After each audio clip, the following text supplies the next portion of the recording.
left to right. Confusion defensively. Got to the rim and will score with a foul. And a chance of a three-point play. Welcome to Sikkim 365 Radio.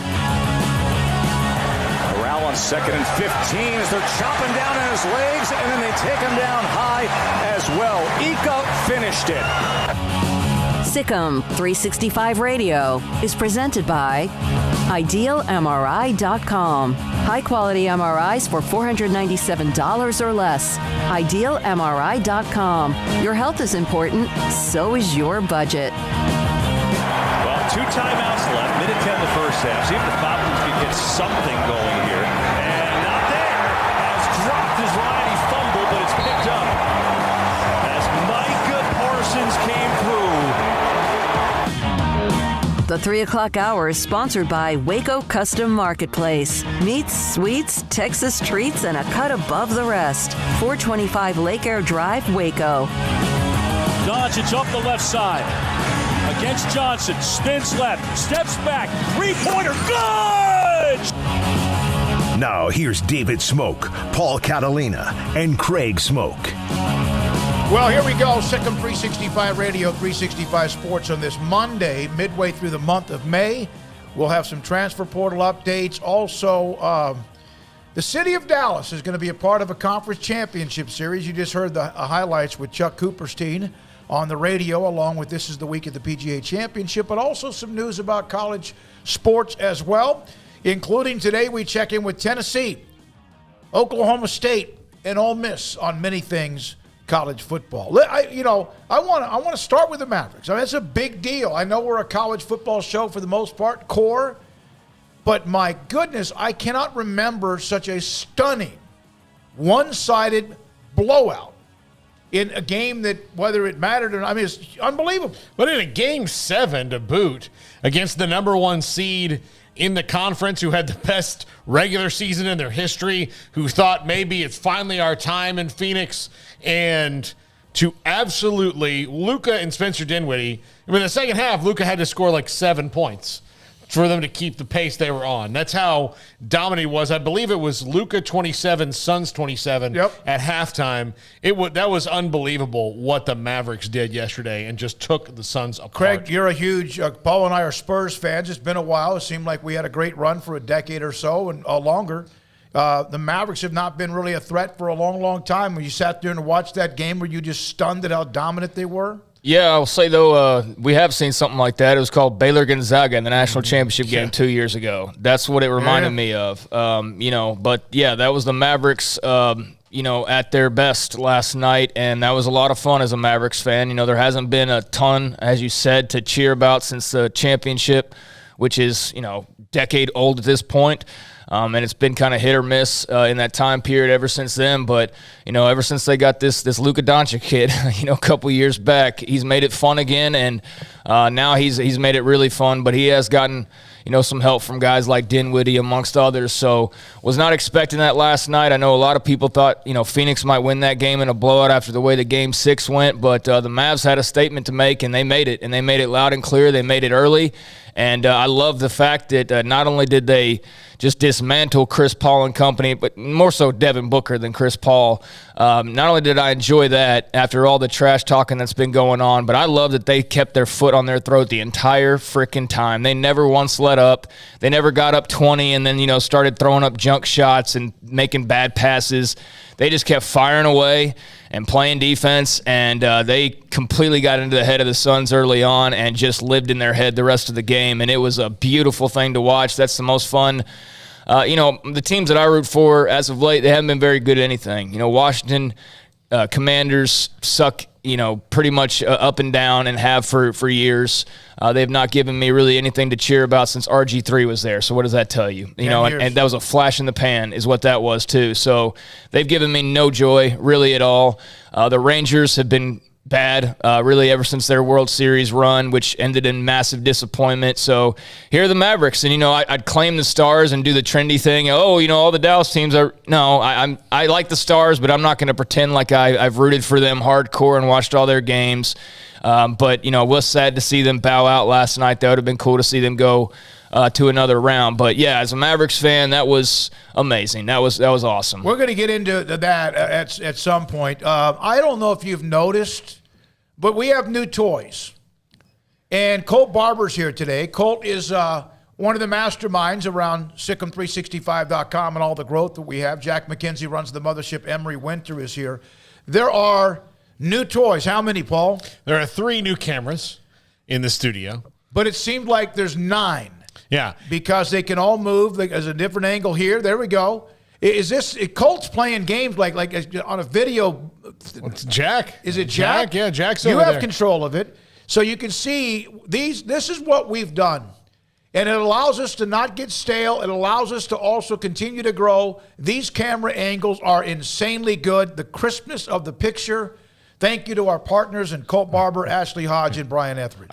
Jack and I were actually disappointed that you and Colt walked back into the studio at the same time because we were going to count down the seconds until you went, where the hell are the cameras? Well, no, I got to tell you something. We normally, there's like 2 or 3 right yeah. here in front of us. And when we started the show, I was like, where the hell am I supposed to look? And it's right there. Yeah, like, I didn't even right notice. There. I didn't notice. I don't have my glasses on, and when I don't, I can't really see much. So, yeah, I didn't even really pick up on that till you just mentioned that. It's incredible. Not cameras everywhere. Zooms in. There we go. Jack's got himself some new toys, and we appreciate you, the audience who's already joined us today. It is great. Josh Landry played at Baylor, decided to get in the transfer portal. He is now committed to play at Missouri.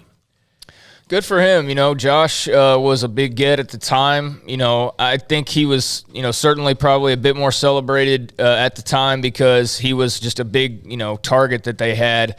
But I think when the change in coaching staffs occurred, best I can tell, that kind of changed, his probably future as well, just in terms of what they're looking for, what they like. And, he's not exactly maybe fitting that mold. So, I'm sure they had their talks and it was decided on his part or on his and the staff's part that he'd probably see more playing time and, a brighter future elsewhere. So Missouri's that place for him, and good for him. Go play in the SEC and hopefully win a bunch of ball games with the Tigers. But, they have not suffered a lot of attrition. And in this case, I don't really look at it as like a negative, that he's leaving for them. I think they'll be okay. So I think it's a positive thing all around, and good luck to Josh Landry. Also, Jalen Robinson from UCF. He committed to play at Ole Miss. And Ole Miss, we're going to have a writer. Neil McCready will join us here in about an hour or so. That's a good pickup for Ole Miss, and they've, of course, had a lot of success in the transfer portal. Yeah, they're right there at the top of the transfer portal. Schools like them at USC are, depending on what rankings, transfer portal rankings you look at, they're right there in the mix at the top. Kiffin's called himself the Portal King, or others have called him that. And Jalen Robinson, days after he announced his abrupt departure from UCF, he was on Ole Miss's campus, 3 days later or something like that. So that kind of was a tip-off that they were obviously going to have a lot of interest, and he had a lot of interest in them, and took a couple weeks, but he's going to be a Reb. So, yeah, that's a great pickup for Ole Miss. And, you'd think that they've got enough at the skill spots, but now they've got, another nice addition at the skill spot as well, because if he's healthy, he can play. If he was healthy and didn't miss time last year, I don't know if he'd still be – well, he probably would still be in the portal because he would have had even a better year. But I wonder – how much Baylor looked at him and how much interest there was with him being a Texas guy and their need, you would think, at wide receiver. But regardless, that's a big, nice gain for Ole Miss. I did think it came down to Ole Miss and Tennessee for him. And Tennessee has his old coach, so with Josh Heupel, so you would think that maybe that was a possibility. But, yeah, I mean, he's not the self-proclaimed Portal King for a reason. Although I wonder, that would be an interesting debate. Who is the actual Portal King? Does Portal King mean the most guys you can get out of the portal, or is it the most effective at it? Because I would make the argument that the real Portal King is Nick Saban, because he can just get the best guy off of any roster. It's almost Lincoln Riley's got to be up there. Well, I think we need to see these guys play first to see who actually got a class that's worth talking about. But, yeah, I mean, right now you can only base it off of numbers and stars and things like that. So, yeah, Lincoln Riley, Lane Kiffin, and Nick Saban you think would have to be up there as well. I haven't looked at the transfer rankings in a while. But, yeah, I mean, I guess you could claim it for different things. But right now it's all about just claiming who's got the most points tallied, and Ole Miss is right up there. By the way, did y'all see that TikTok video with his daughter and the baby picture? It's hilarious. You got to watch it. Somebody had a baby, and she was showing a picture to him. Right? And he had the funniest reaction. He's like, "What is that?" And that just led to her kind of freaking out and kind of having to whisper to him, like, that's so-and-so's baby or whatever she said. And then he's like, oh, cute. It was the most awkward, like 20-second video, but it was hilarious, and only Kiffin would probably be in a video like that. So, man, he is entertaining, if nothing else. Also, Oklahoma received a commitment from former Tyler Junior College quarterback General Booty, one of the great names in college sports. Josh Booty, remember him? He was a great player. He's the son of LSU receiver Abram Booty, but I think his uncle was John David Booty, the great quarterback from Evangel, who went on to play in college and then ended up playing minor league baseball. He committed. I didn't even know that, honestly, that General Booty was out there. And I'm an alum of Tyler Junior College. I knew he was a quarterback, but I didn't know his eligibility. So Oklahoma gets a commitment. And really, it's more of a possible preferred walk-on NIL opportunity to bring him on campus. Well, there goes my great Instagram TikTok name. General Booty. Yeah. Now I'll have to be like Admiral Butt. I don't know. There you go. So there's that. And there's still no new information on Jordan Addison, the former Biletnikoff, the reigning Biletnikoff Award winner for the best wide receiver in college football. That still hasn't happened, at least any kind of, other than you're going to see, depending on whose site and who they cover, different ups and downs of the barometer of, crystal balls or whatever you want to call them. But nothing new on that. I want to say this. See, he got bumped to 5-star territory. I just Googled his name, Jordan Addison. They do transfer portal rankings now and readjust the stars. So that's part of what plays into the rankings, I guess, that we were just talking about a second ago. So, yeah, I guess one of the sites changed him to a 5-star. I don't know if all that's necessary, but it obviously has its audience. And, yeah, I didn't even think about him for a single second over the weekend. So that just continues to kind of drag on. But I do wonder, like, at what point are we going to hear a decision? You would think it'd have to be here pretty soon. We're midway through May at this point. Yeah, so he's got to get on campus in June, So a couple weeks. Weeks. I thought about it because I got a packet in the mail over the weekend for the Biletnikoff Award, which I'm proud to be a voter. And it is loaded up with every possible picture and angle and happy and thank you and congratulations about Jordan Addison of Pittsburgh. So think about what the transfer portal could do. You could win a major award at 2 different schools back to back. Yeah. Now, that doesn't happen that often, even for the Biletnikoff. I mean, something like that, usually there's different guys. Somebody's going to have a better season, or somebody wins the Biletnikoff usually, and they're in the NFL the next year. So, but yeah, Jordan Addison could win the Biletnikoff back-to-back years at different schools. That just made me think, do you think anything would really change all that much if they change the eligibility of players going to the NFL? Now, I know you'd have to be very cautious because there'd be some moron who wants to jump in there after a freshman year and he's clearly not ready for it. But, you do wonder if some of these guys aren't ready as sophomores. We see guys who jump into it now after their 3rd year, right? That aren't ready, and they still jump into it, and then they just, disappear. But, and I know it's few and far between, but I wonder if that ever gets re-looked at. I mean, 3 years isn't a bad deal, but at this point, if you're going to sit there and just laugh at the academic side of it and talk about how much it doesn't matter to a lot of these guys, then why don't we have some discussion about the possibility of entering early? Now, I wouldn't want to see guys leaving after their freshman year, so you'd only really have probably about a year difference. But that's just something random I thought about with the fact that Jordan Addison has to play another year of college football. I mean, in theory, in an NBA world, he could have gone to the pros right now and made money as a, sophomore, but has to wait another year. So here we are with all of this drama and whatnot as a result. Well, and I would say this, one of the things I like about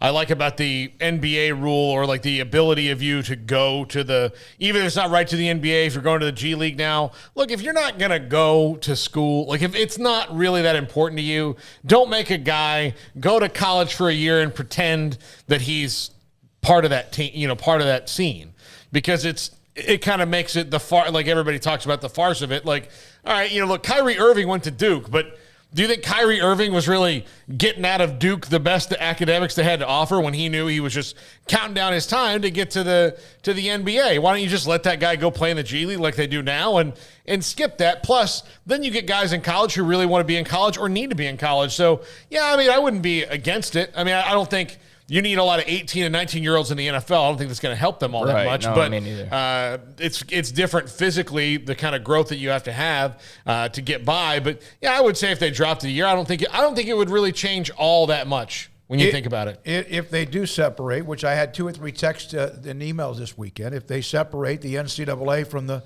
top 25 or 30 schools, whoever ends up being that cream of the crop or whatever, how they pick that or not, isn't that going to be basically what ends up being the college football is already the NFL's free version of minor league sports. I mean, they get ready, they come out, they're ready to go. Baseball, of course, it seems like you can go through years and years in the minors and not make it. If they end up, and I've had a lot of people ask about this, how soon do you think the NCAA will separate? I mean, the big dogs will separate from the NCAA. Is that sooner rather than later? If I was to ask you guys about a timeline, would it be 3 to 5 years or would it be 8 to 10 years? If it even happens at all. I don't know, sometime in the 5-year range. Gene Smith was just talking about it today. He's just talking about it some more today. He was saying that you don't really do anything to affect the Olympic sports, but that in football in particular, from what I was able to gloss over, I didn't get a chance to sit down and read every word that he said, but the basic gist of it is that it's just not feasible to keep doing things the way they're doing it right now, and that, in his opinion, in the sooner rather than later future, college football in particular is going to have to change its framework. And it sounds like he would be preferential to everybody else, pretty much other sports staying the same, but he wants some changes in football, and he wants the basketball tournament would stay the same. I don't think anybody really wants to touch that, but he pointed out that you've got 352 schools that are all trying to make the same things work. And in reality, there's maybe 100+ schools that are actually able to do most of the things they're even talking about. And then 200 other schools, 220 other schools that are, basically just there and still have, not the exact, now with the power conferences, they don't have the exact same ammunition in their words as some of the others, but they still are there and they're in the conversation, and they all want different things. Like, Alabama and Texas and Baylor and Oklahoma and all the presidents of those schools don't have a lot in common with 2/3 of the schools that are out there that they're basically on the same playing field with. So I think that separation between the haves, if you will, those that can actually go out and do NIL stuff and want to be at the top level, and then pretty much 2/3 of the rest of the schools that clearly don't have the ability to do all that. I think that's where you could see the separation, and where I think you see some college officials rooting for a separation, like a Gene Smith pointed out today. Okay, here's the deal. That's basketball. There are 350 or whatever. No, that's football. Football, there's 115. Okay, well, I see what you're saying, yeah. And let's be really honest here. If college football's FCS separates into another hierarchy outside of the 115, there are a lot of schools in the Big 12 that have been sweating bullets, including Baylor and Oklahoma State and Texas Tech, and everybody else in between. And you wonder then, if they make those decisions, would that also include if basketball is separate, like, for example, Kansas, Baylor, Texas Tech, great basketball programs.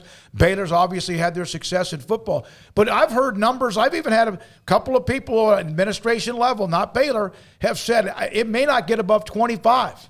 If they go down in 25 to 40 schools in the FBS and they end up separating from the rest of FBS, do you think that how many in the Big 12 make that cut? Well, I mean, it would be. It's not about how good you are. No, it's about, because if that was the case, then half the schools that would be making that cut would not make it. So if it was just about how good you are, then Vanderbilt, the SEC, would be like, thanks for all the victories, but there's 60-something teams, right? Games, 60-something teams, Power 5. So even if you took the 60-something Power 5 and Notre Dame, and maybe now that Brigham Young should be a part of a Power 5, that's okay. You ever thought about what will they do if they even cut down from the 66 to 68 in the Power 5s? Why would that be fun, or why would anybody enjoy that? Yeah. You would have so many rematches. You'd have you'd be playing people twice a year. Because you only have 20-something. That wouldn't make any sense. I mean, I know that's the doomsday worst case scenario, but they'd have to. That's not even as many teams are in the NFL. That would make no sense to whittle it down to less than 30 schools, because that's basically just the Big Ten and the SEC. And you can say all you want to about the money they have and all that, but some of the interest in the crossover is I need to watch Michigan because I need to know if they're going to lose if my team gets into a bowl game. If all of a sudden my team doesn't even have a chance at this bowl game, what would that would not grow the audience, in my opinion. That would shrink it, and I'm sure they still have the big fan bases, the Ohio States, the Michigans, the UTs, all that, to be able to, get large audiences. But let's not act like Baylor Ole Miss didn't draw one of the best bowl numbers, despite the fact there was no title on the line. You could say that, it was the Sugar Bowl. No, I think it was interesting. Baylor Ole Miss being an interesting game. Like, why would we want to toss those things to the side? All for the sake of money? Well, I guess that makes sense because that's what we do for every single thing. But, how is that appealing to people at the 28-team league where it's just basically NFL light? It would be the ultimate, absolute college stupid football version of Civil War. Not trying to compare it to that. It sounds, because let me tell you something. There are some schools that you're looking at 65 or so, plus two or three others.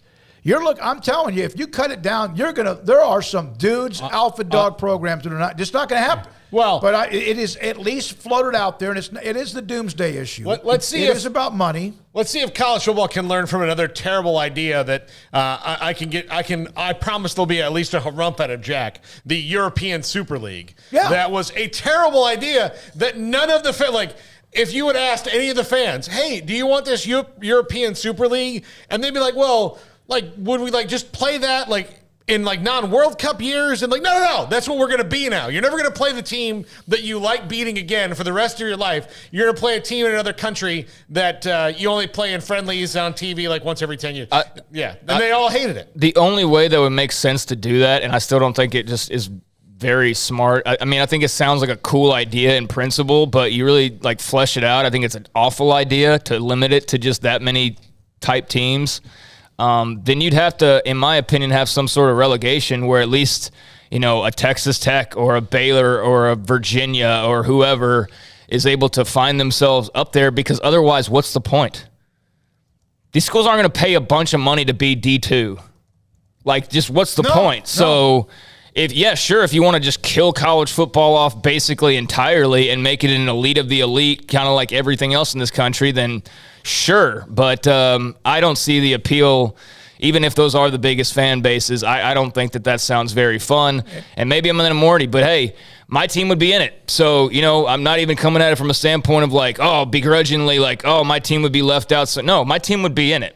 So I'd have them to root for, and I still don't like the idea. I don't really like them even joining the SEC, much less them being in an SEC league. If you talk about 30, no, I agree. But if you even talk about 30, the SEC has 14. That's what I'm saying. It doesn't make sense. They're not going to kill their own. You'd have the Big Ten and the SEC, and then everybody else is just whatever. No. Speaking of teams that cannot keep up, and this story is you've heard us, and we've had John Gallagher, the head basketball coach at Hartford, and Jack, this is that letter that I sent to you. Before we get to the letter on the screen, no, that's okay. This is from Beverly Sharon Beverly from Hartford. She sent this letter out. Hartford has graduation coming up, like a lot of people already have, and this is graduation. This is from last week. Bottom line of this, Hartford, of course, is moving and wants to basically kill a lot of their athletic sports, and budget and money has a lot to do with it. They just made the great run to get to the tournament a year and a half ago with our friend John Gallagher. And then soon after that, we found out that the president had never basically said a word to Coach Gallagher, and some on that campus don't even want athletics to occur and or at least Division III level. This is a letter that was sent out to, I think, coaches and even others, that if in fact when the president got up to help present the diplomas and people started to boo him, read down at the bottom, respective sports programs may also have repercussions. These will include forfeiting games and or suspensions of the entire 2022-2023 season. Basically saying if there must not be any part of disruptions of this event for students, families, and friends. And make sure you tell that to your various teams. Otherwise, disciplinary sanctions, including all but limited diplomas and transcripts being held. So they booed, right? Did they throw garbage? Did they riot? Did they do anything? Roger Goodell gets up to the podium at the NFL draft, which is a party, every single year and has now for about a decade. I know he's been longer than that as a commissioner, knowing that he's going to be crucified every time he comes to the podium. So he takes it and gives it back. So true or false? They just booed, right? Yeah, basically that. Or maybe he threw out some. So she sent an email from an official account at the school. Yes. To student athletes that said, if you exercise your First Amendment right to freedom of speech, we will punish you.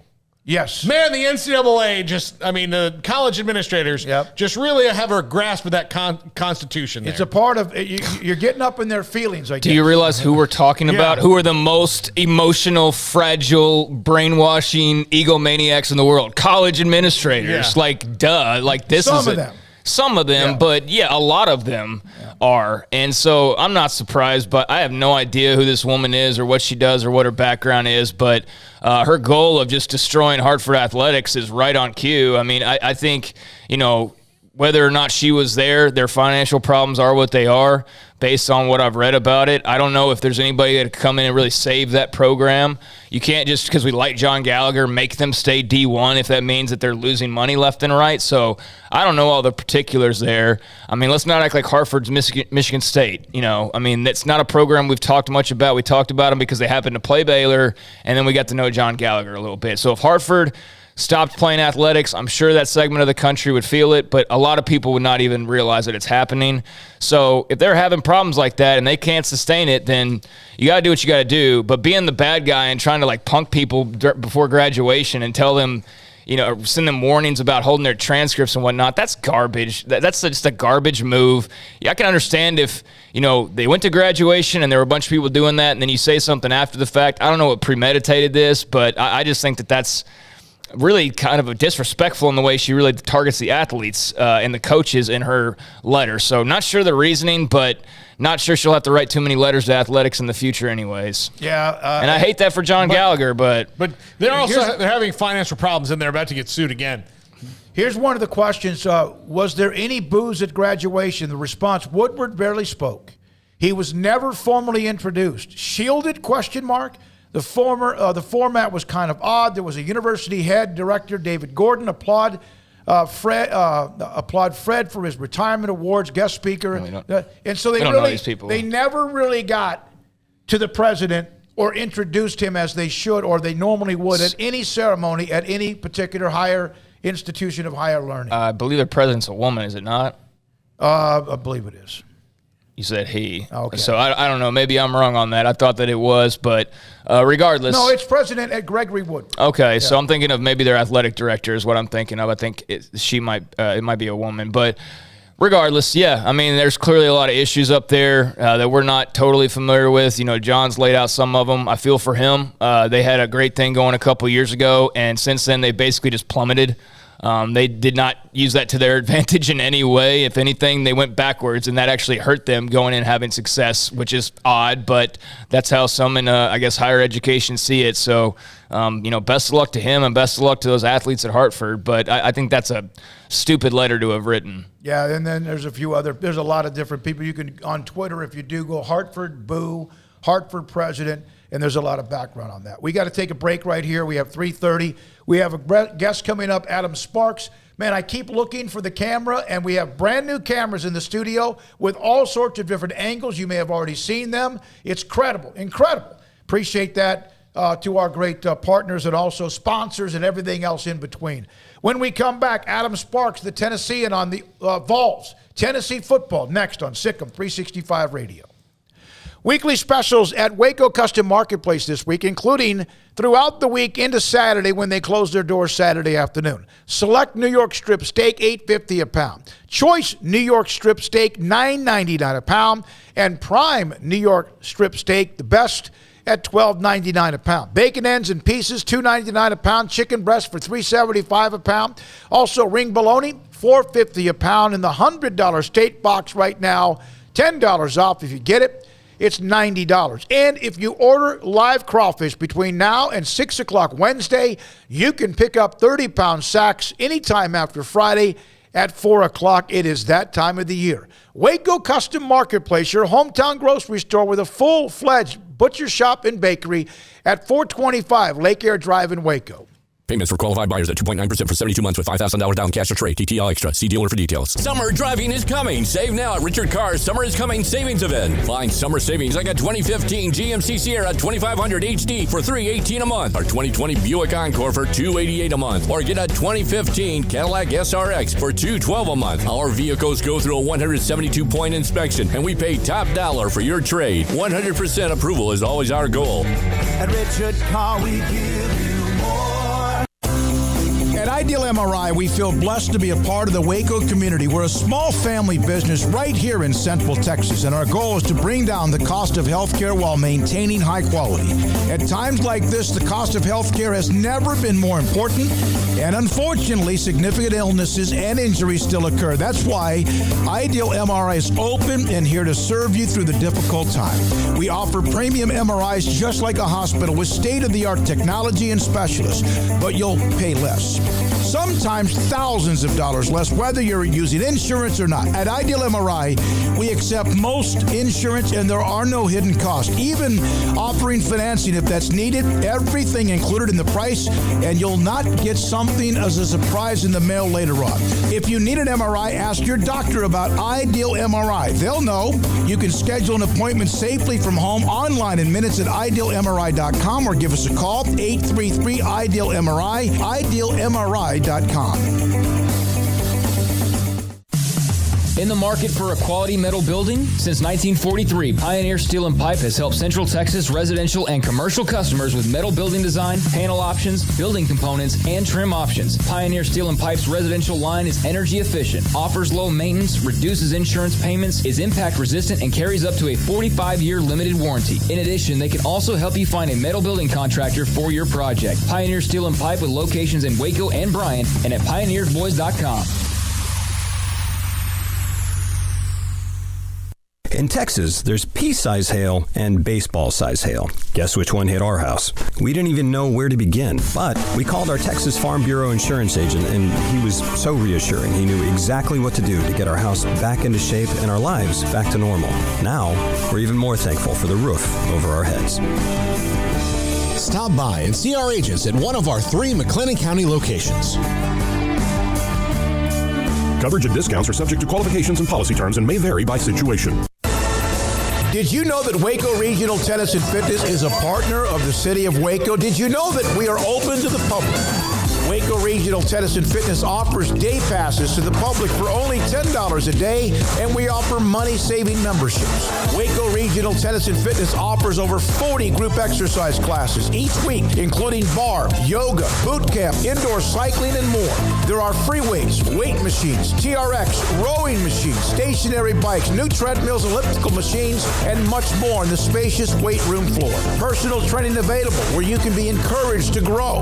Sauna, whirlpool, tanning bed, and kids club. 17 tennis courts, 8 pickleball courts, youth and adult tennis and pickleball lessons. Waco's premier experience, where you can help your mind, body, and soul. Visit our website at wacotennis.com. Call us at 254-753-7675, or visit us next to Hawaiian Falls on Lakeshore Drive in Waco.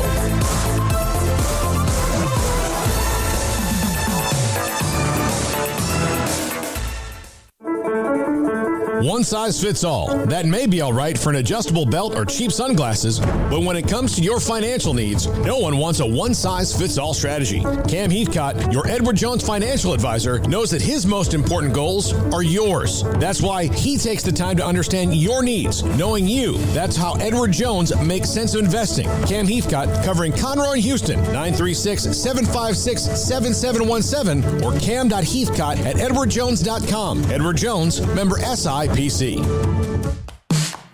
Welcome back to Sikkim 365 Radio. Are you a Sikkim 365 superfan? Then try out our premium subscriptions at Sikkim365.com.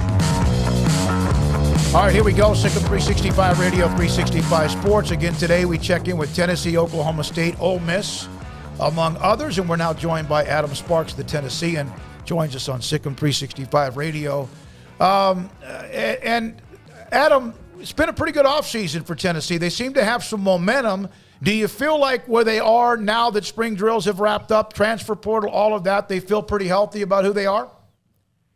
Yeah, I mean, they've still got some spots to fill if they want to in the transfer portal, and I guess that's probably the case for a lot of people. But they're kind of two parts on their team. They had the highest scoring offense in school history last year, and they have most of those pieces back. They filled in with a couple of others. Brew McCoy, who is one of the best wideouts in the transfer portal, who they added on offense. They feel like he can be a guy that can keep that offense running, but he's got to get a waiver from the NCAA for his transfer to go through or for him to be eligible immediately. And then the flip side of that is defense, where they had some issues last year, and they felt like they would have even more issues in the secondary this year. They've added pieces in the transfer portal: Georgia Tech transfer, Ohio State transfer.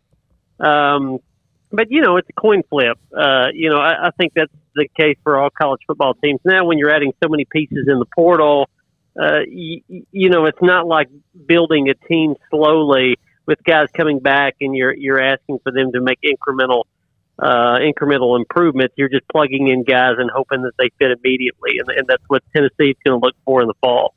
How much does having the quarterback and Hendon Hooker back again in the way that, again, record-setting offensive year, like you said, help them get some of those transfers and position themselves for the future under Josh Heupel? Yeah, I mean, they know what they're getting with him. I mean, it took a few games to decide that Hooker was their quarterback last year, but once they did, he had the best passer efficiency in school history, and that's the record that I think Peyton Manning owned before him. Touchdown interception ratio, best in the country. They know what they have in him, and it's not everybody and not every good quarterback can run Josh Heupel's offense. You've got to be efficient, you got to be fast, and they know he can do it. And that's a difference between last year and this year. Is that last year they were trying to figure out which pieces fit. They at least know quarterback fits. They have some others around him. The offensive line gets back four of the starters. They have a 1,000-yard receiver coming back in Cedric Tillman. So the pieces are there. I think one big difference between last year and this year is that Josh Heupel last year came in with really no expectations. So any positives was met with, sort of a small parade a little bit. I think now that he won 7 games, went to a bowl game, scored a lot of points in a number of games, now the expectations will be heightened.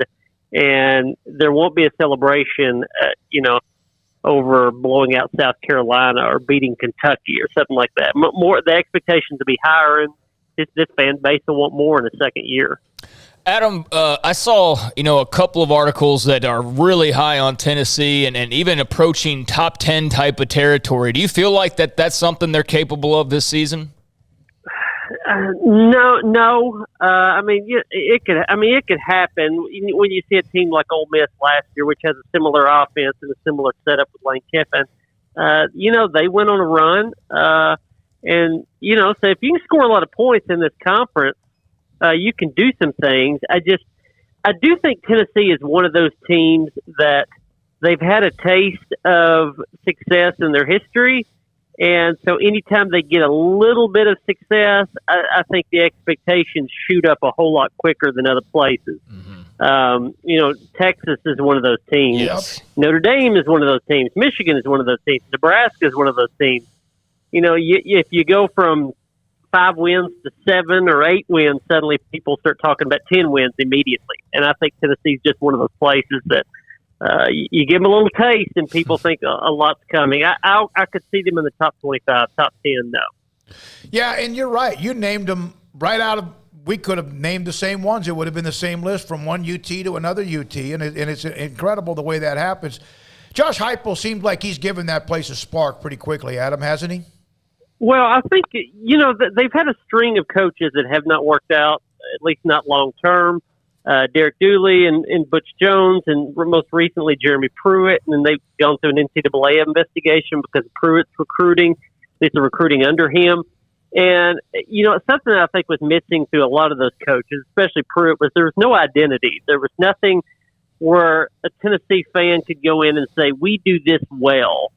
Even when when they had a good record, it wasn't something they necessarily did well. What they do well now is offense. And, You know, I mean, they scored early and often against Georgia and Alabama. They lost those games pretty big at the end, but they scored against them. They can score against anybody. And, you know, say what you will about, you know, if you can win in college football right now with just a really fast offense and a mediocre defense, but it at least puts butts in seats and it's entertaining and it can kind of get you from point A to point B. They've got to go to C, D, E, and F and head on down the line after this, but they are good at offense, and they know that, and that's something you can hang your hat on. Okay, Adam, maybe you can clarify something for us and our viewers and listeners. How much NIL money is really running through Knoxville there? Because the rumors are insane. Yeah, a lot. You know, it's funny. I can't put a number on it. I can say, you know, in the maybe if you had to rank the NIL collectives, we talked about top 10 earlier. I think Tennessee's collective is probably in the top 5 in the country. And really, if you look around at the collectives that are really pouring a lot of money into this thing, into NIL, it's some of the ones that we listed off earlier, right? It's Tennessee and Nebraska and Texas and Oregon. It's, again, the teams that are hungry because they've tasted it before, but they're not where they want to be. Those are the teams where the collectives have really churned out a lot of money. Adam, I know this doesn't pertain to next year, but we do have a lot of BYU fans that watch because of the new Big 12. And what can you tell us about the change in schedule? Tennessee no longer playing BYU in 2023, instead a matchup with Virginia. Yeah, I wasn't happy about that one because I've been to BYU before. That's a pretty cool trip and a great place to see a game. You know, they're trying to generate more revenue. They are going to have to pay a $2 million buyout. They see that as just a short-term expense. They want to go back to Nashville where they sell out, and it's a pretty popular place to play games for them. They'll get the ticket revenue back, and that they're getting most of the ticket revenue to play Virginia in Nashville. And so it's a better setup for them. It's almost another home game for them. And, you know, they're reconfiguring the schedule quite a bit since their new AD came on board last year. And I think Josh Heupel's probably steering that a whole lot as well. I think BYU, what they're going to play Arkansas now, and then they also get $2 million out of the Tennessee buyout. So it's a pretty good deal for both sides, I suppose. Pittsburgh is their second game on the road. Last year they were dynamic at offense, and who knows, maybe they will be. They lost their offensive coordinator. They lost Jordan Addison. Their quarterback was drafted. How much does that kind of come on the radar for a Tennessee fan? I thought last year the Pittsburgh game was, you know, a lot of the season hinged on that game. And I think it's the same for this year. I mean, that's a toss-up game. Pittsburgh could be ranked again despite those losses. I think Jordan Addison entering the portal was probably the best news that Knoxville could have gotten, because I do think they had it set up there to where they added another really good transfer, wide receiver, I think, from Akron, a freshman All-American. They had Jordan Addison coming back. They got a USC transfer to fill out Kenny Pickett's spot at quarterback. So there was a formula at Pitt to win that game again. And I think there still is some pieces there. But since Addison went into the portal, you know, Tennessee, which is probably about a touchdown underdog, maybe a field goal underdog, maybe that's an even game now. And if Tennessee wins that one, then they have a chance to, you know, start off 4-0 or 5-1 or that sort of thing before they get to the gauntlet of Alabama and Georgia. And that's sort of the thing every year. If you can get past those early games and get to the middle of the schedule, you know, you're probably going to lose to Alabama, Georgia, but you're kind of already got enough momentum built to maybe get an 8 or 9 win season. And I think that's in the cards if they beat Pitt. You mentioned the scholarships or the NCAA investigation, Adam. If you don't mind, it's somebody on the chat room, Chris Foster. Tennessee will be a lot closer or hang closer now because their scholarship numbers will be closer. Last year, some teams were pushing that 100 level, and Tennessee was in the low 70s. Has that been made up? Yeah, so they were at 72, I believe, last year. Plus, then you add in some super seniors. They got them into the upper 70s. Yeah, there was talk that they would cut more scholarships this year to sort of self-impose some more cuts. It doesn't look like that's the case. They're at about 80, I think, now for the fall, maybe 81, depending on which transfers they pick up. And they're going to be as close to 85, I think, as anybody else. they've turned in what they're going to with NCAA. They finished up their own internal investigation. So the cuts that they've already made, they've made. That's it. I think they're going to try to be at a full allotment of scholarships this year. And if the NCAA looks back and says you should have cut some more, then that's just going to have to be the case on down the road. Adam, thank you very much for your time. Adam Sparks covers Tennessee for the Knoxville News Sentinel, part of the show on Sikkim 365 Radio and 365 Sports. Chris Foster, by the way, on one of the notes also. And the Brigham Young scheduling, yes, also the fact that they're joining the Big 12 in 2023, and so they're trying to maneuver their schedule as well. But anyone would be disappointed not to be able to, if you can, cover or go to the game as a fan to Provo, Utah in that setting they have, September or whenever. How about getting $2 million for something you might have had to do anyway? Yeah. Absolutely. Yeah, I mean, it works out for BYU in the long run. But, yeah, I think there's a disappointment because you might not ever play Tennessee again. I mean, when are you going to play them? So there was this opportunity to have, a unique matchup and have it in Provo. Now you don't know if you'll ever see the balls travel out there for any reason. So that's slightly disappointing. But, yeah, Tennessee definitely – a program that seems to be on the rise. Wasn't sure exactly how Josh Heupel would work out initially, but, to get bowl eligible and to, create a little momentum has obviously, served them well and created some excitement. And, I mean, that's a massive fan base that, all it takes is a little bit of excitement. They're going to be right there, 100,000 strong at your back. So I think Tennessee's overdue for some of the excitement that they, had going in the 90s in particular. I mean, shoot, man, growing up, like, Nebraska was the team.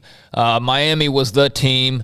And then, like, not far behind, it was the Florida schools in Tennessee. I mean, that's basically the gang right there. And, I don't know if they're – a year or two away from being back in that mix, or maybe they're 5 or 10 years away from being in that mix, but they're at least, experiencing some positive momentum, got a great young quarterback prospect, obviously, and, Iamaleava, who I'm trying to say correctly, that they've got committed, plus Hooker, obviously right now, who's got a nice buzz about him, got some great skill guys. You're always going to have great skill guys with Josh Heupel, so, yeah, get a little bit better defensively, and they could create some more noise this year and build off of last year, but they do have – that stretch, I think it's he was talking about, there's like a month stretch where they played Georgia and Bama and, all those schools. There's one more that I'm not thinking of in like a three of the 4 weeks. I think they have a bye week in there. Florida, LSU, Alabama. But there's a bye week somewhere in there. Florida off, LSU, Bama, UT Martin, Kentucky, Georgia. Yeah, so they got to, the schedule's always going to be tough, but they do have some big dogs that they're going to face right there in the middle of the meat of that schedule and then towards the end. So it'll be very interesting to see, but they were definitely one of the bright spots from last year. By the way, what Craig mentioned about those schools that have fallen so far off the map, and you can throw USC and Texas into there too as big daddies. And look, Alabama, between Gene Stallings and Nick Saban, had this really long gap of effectiveness. It makes it more impressive that if you look at Michigan, who was down for forever, it makes it that much more impressive to me. I was just thinking about Ohio State's bad stretches have been 2 years at most, and then they're back being relevant again.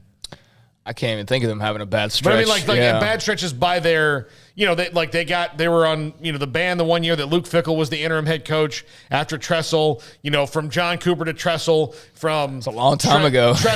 From Tressel to Urban Meyer wasn't that long. And then Urban Meyer to Ryan Day has been, actually better, probably because Ryan Day is probably more equipped to be the modern day head football coach than Urban Meyer was. So everything's just worked out for them. They went from 86 to 93 without a Big Ten title with Earl Bruce and John Cooper in between those two, and then you're right. They've been good for a long, long time. They have very rarely just been completely out of it. And I mean, since the start of Tressel, and then they went through, of course, who was it between Tressel and Meyer? It was Luke Fickell for 1 year.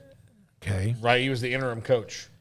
Yeah, it's a 5-year difference. There's a 5-year gap right there between those two. Okay, that was conference championships. Okay. Yeah. But, yeah, for the most part, they have been really pretty darn good.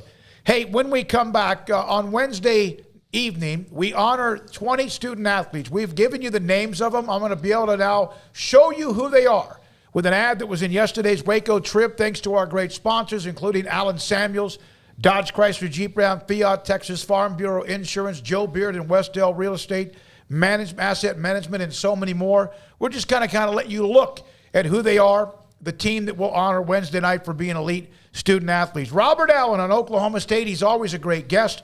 We'll have him too. Sikkim 365 Radio and 365 Sports. Speaking of Allen Samuels, Dodge Chrysler Jeep Ram Fiat, right now it is the Memorial Day sale that's going on. Huge new and also truck inventory available in stock today. Shop the 2022 Ram 1500 Lone Star Quad Cab. Total value is up to $7,000, or get a $2,500 bonus cash and 0% financing for 60 months. On top of that, the 2022 Wagoneer Series 2 and 3, 2.9% financing for 72 months and $3,000 bonus cash. First responders for either of those vehicles get an extra $500 in savings. And Allen Samuels pays for the full-page ad we're about to show you that honors the 2021-22 Academic All-Stars, thanks to Ted Teague. Amazing what he does for our program and this show. Sikkim 365 Radio. Baylor University is where lights shine bright. So, let there be light.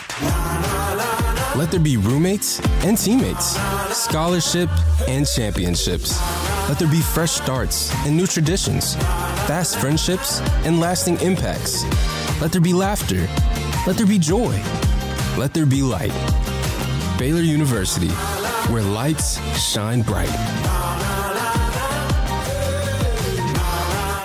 From the first workout to the last practice, sports is an incredible and rewarding challenge. Hi, this is Dan Ingham with the First National Bank of Central Texas, and we're proud to support each athlete, every parent, and our educators. From families, small businesses, to the biggest industry, we're here to help. With remarkable products like our free First mobile app, we've got banking ideas that fuel big dreams. That's the First National Bank of Central Texas. Familiar faces making local decisions. Member FDIC, Equal Housing Lender. Boots add protection. Good boots help you climb better and move forward faster. And when your son or daughter steps into the boots of a U.S. Army officer, they also learn how to lead. In these boots, they'll gain more confidence with expert training in one of more than 150 occupational specialties. In these boots, they'll stand a little taller and lead a team with diverse backgrounds and areas of expertise to successfully accomplish whatever challenge comes next. In these boots, they'll earn respect with valuable experience from day one that will give them solid footing for success into the future. Highly qualified candidates who earn a spot on our team can receive comprehensive health care coverage, college tuition assistance, and a bonus of up to $40,000. See all the things your son or daughter can achieve in our boots at GoArmy.com. U.S. Army Waco Recruiting Company, 254-598-8131 or 254-776-1543.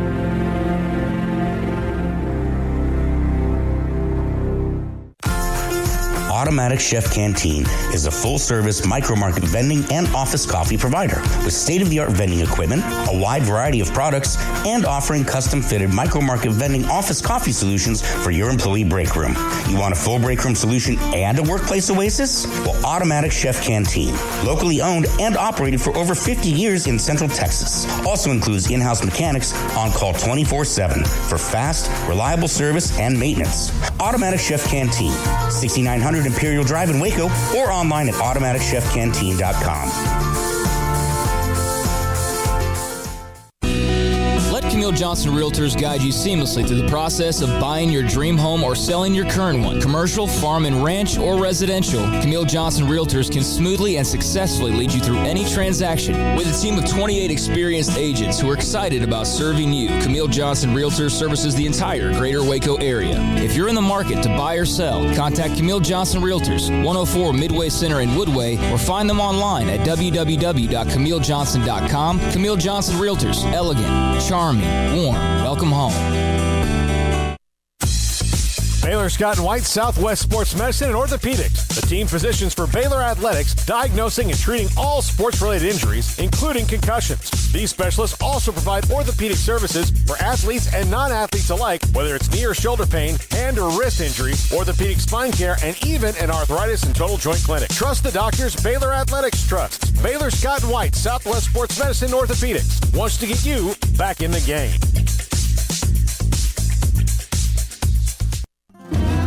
Welcome back to Sikkim 365 Radio. Have you subscribed to our YouTube channel? Search 365 Sports on YouTube.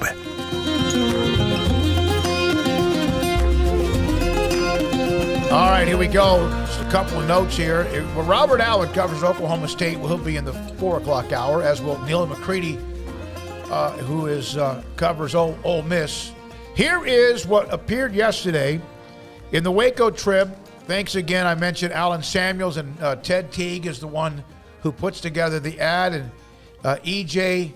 Gambardella. Here's the full-page ad. We mentioned the names of the young men and women a couple of weeks ago. This is the ad that appeared, and you can see the names of the student athletes. One's going to play basketball at Wyoming. There's a young lady, Allie Mack, from Temple High School. She has the options of going to run track at TCU, Houston, and Auburn, among others. 2 young men are headed to the military academies, one to the Air Force Academy, one to West Point. And then there's many other great stories along the way. Robert Riza, Dr. Riza, who's been in education and coaching for 30-something years, will be our guest speaker. The Baylor Club, thanks to Mike Mosel, will host our event Wednesday evening. The gold stars next to any picture is valedictorian. The silver star is salutatorian. And look at the average grade point average there on the second page to the right. To the left, to the right of the last row is 103.9. Sounds like a radio station. These are the young men and women who we honor, and thanks to the Texas Farm Bureau Insurance, Mike Garrick and Carl Ellis, among others, for their support. Wednesday night at the Baylor Club, we'll honor those 20 student athletes. All right, anything we want to get to before? Oh, there was one stat on the Mavericks, and then we'll come back, and we've got some college football stuff to share your way. Here's a neat note, and this is from Mike Peasley. This was late yesterday evening, 5:07, before the Mavericks even played. When Boston won their Game 7, blowing out Milwaukee, NBA teams all time, Game 7s, closeout games, were 110-33 at home, which makes what the Mavericks did in Phoenix even more amazing. 110-33 at home. And the Mavericks just didn't beat Phoenix. They beat them, and beat them badly. Yeah, they did. And Like it was glorious. And I loved watching Devin Booker face, minutes into that game. And I loved watching just the faces of Suns fans. I'm sure there might be some watching. No disrespect to you.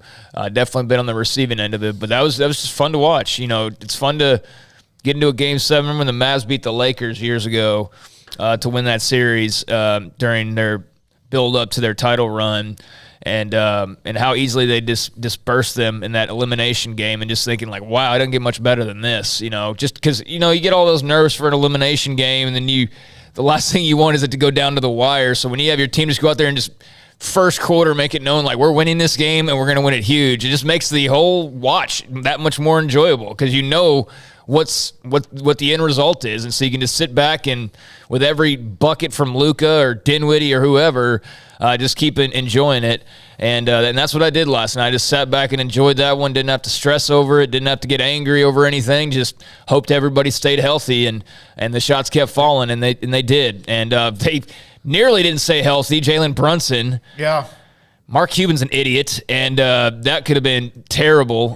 Him hugging Brunson, and then somebody flying into his leg and making him limp for a second there. But outside of that, everything was pretty much scare-free. And obviously the Warriors are going to be a really tough matchup, but I'm not going to doubt this Mavs squad at this point. They're in the Western Conference Finals, and if you had told me they'd been in that position, just before the draft pick of Luka, or even right after they drafted Luka, even knowing how good he was supposed to be, I never thought they'd be in the Western Conference Finals a couple years later, yet here they are. And they might go further, although it will be obviously very tough to get past Steph and Golden State. But, Phoenix was the top seed, and Mavs dismantled them when everybody thought that they were done after Game 6, and this team will fight. They will. They got a little blank in their neck. Yeah. Rewind to the day that the Mavericks traded for Spencer Dinwiddie, and how many Mavs fans were like, this is stupid. Well, how many Spencer people Dinwiddie, were he played before? Like, okay, good. What does he do? Yeah, he did.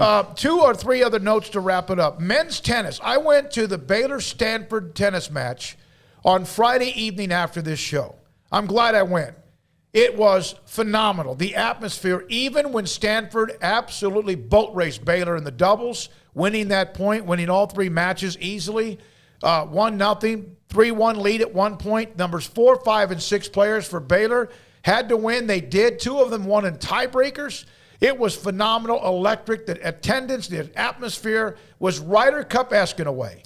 I just really enjoyed what I was able to watch, and congratulations to Michael Woodson and company. Yeah, they've got a good little scene, a good atmosphere they built over there, and some rabid fans, and that makes an event like tennis where you're typically just silence and grunts.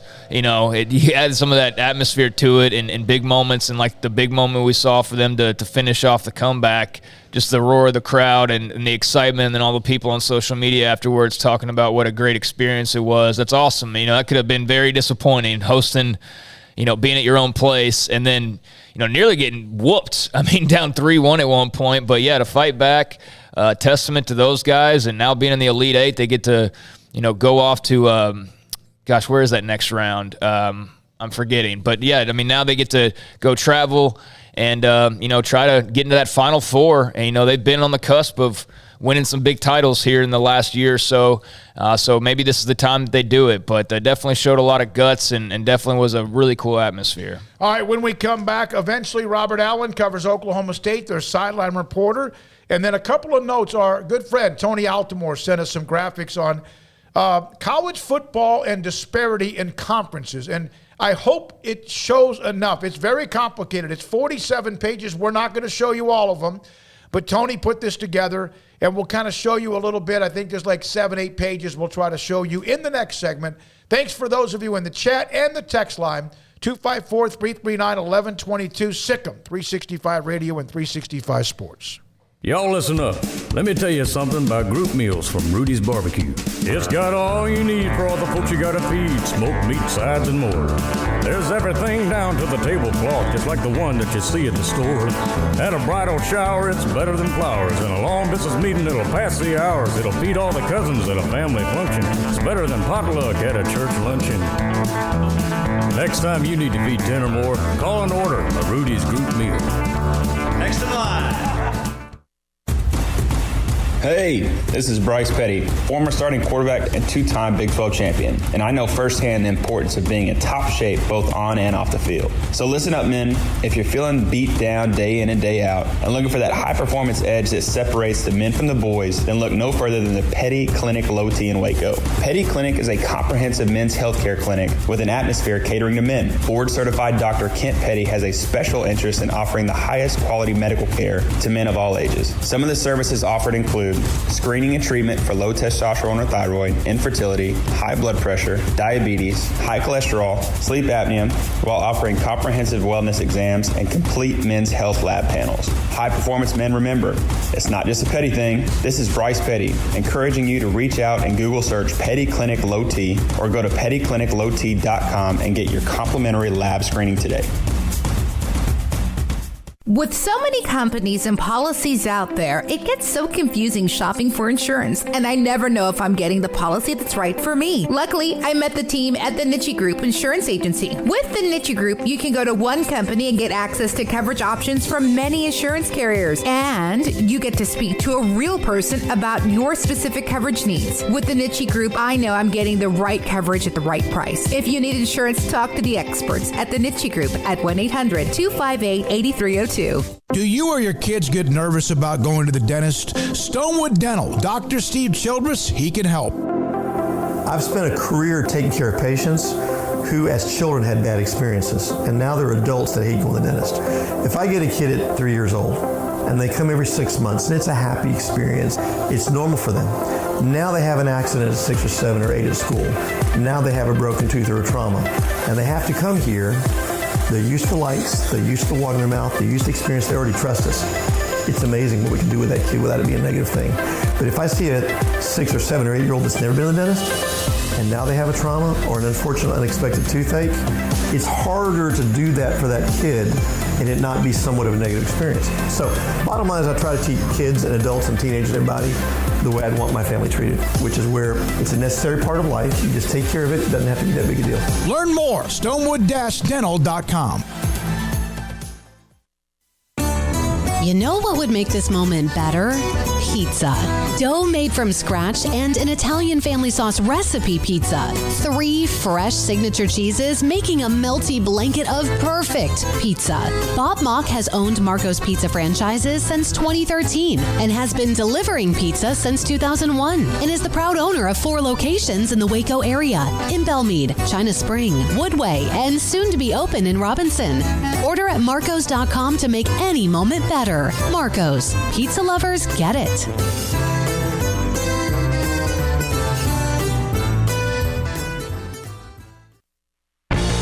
Welcome back to Sikkim 365 Radio. Here's Dinwiddie. Right side of the floor on the drive. Steps back for 3 from the right side. That's good. The 4 o'clock hour is sponsored by Boozer's Jewelers, the wedding ring store, specializing in custom jewelry and repair, all in-house. Now here's David Smoak, Paul Catalina, and Craig Smoak. A couple other notes. Baylor women's golf headed to, of course, they're headed to the regional tournament. And I saw Jay Goebel at Ridgewood over the weekend. This is a team dominated that golf tournament up in Oklahoma at Karsten Creek, which is an incredible course. It's so good they don't even care if they don't even want to host majors. Which the major this week, the PGA Championship in Southern Hills in Tulsa. All right. Tony Altomare, he does a lot of research and statistics, stuff like that, and looks at trends and stories. He sent a 47-page graphic. Can't get to it all. There are times the text messages, even when I copy and paste them, we just can't get all of them on. But this is pretty interesting. Graphics seem to be something that you like as our audience. We'll try to show you what he's showing you. This is, okay, here's the first page. Divided. Diversity versus imbalance in college football conferences today. Key metrics, heat maps to conference expansion plus strategic thinking. There you can see the Pac-12, all the various backgrounds of the Pac-12, all the various mascots or pictures, Heisman Trophy, money, whatever.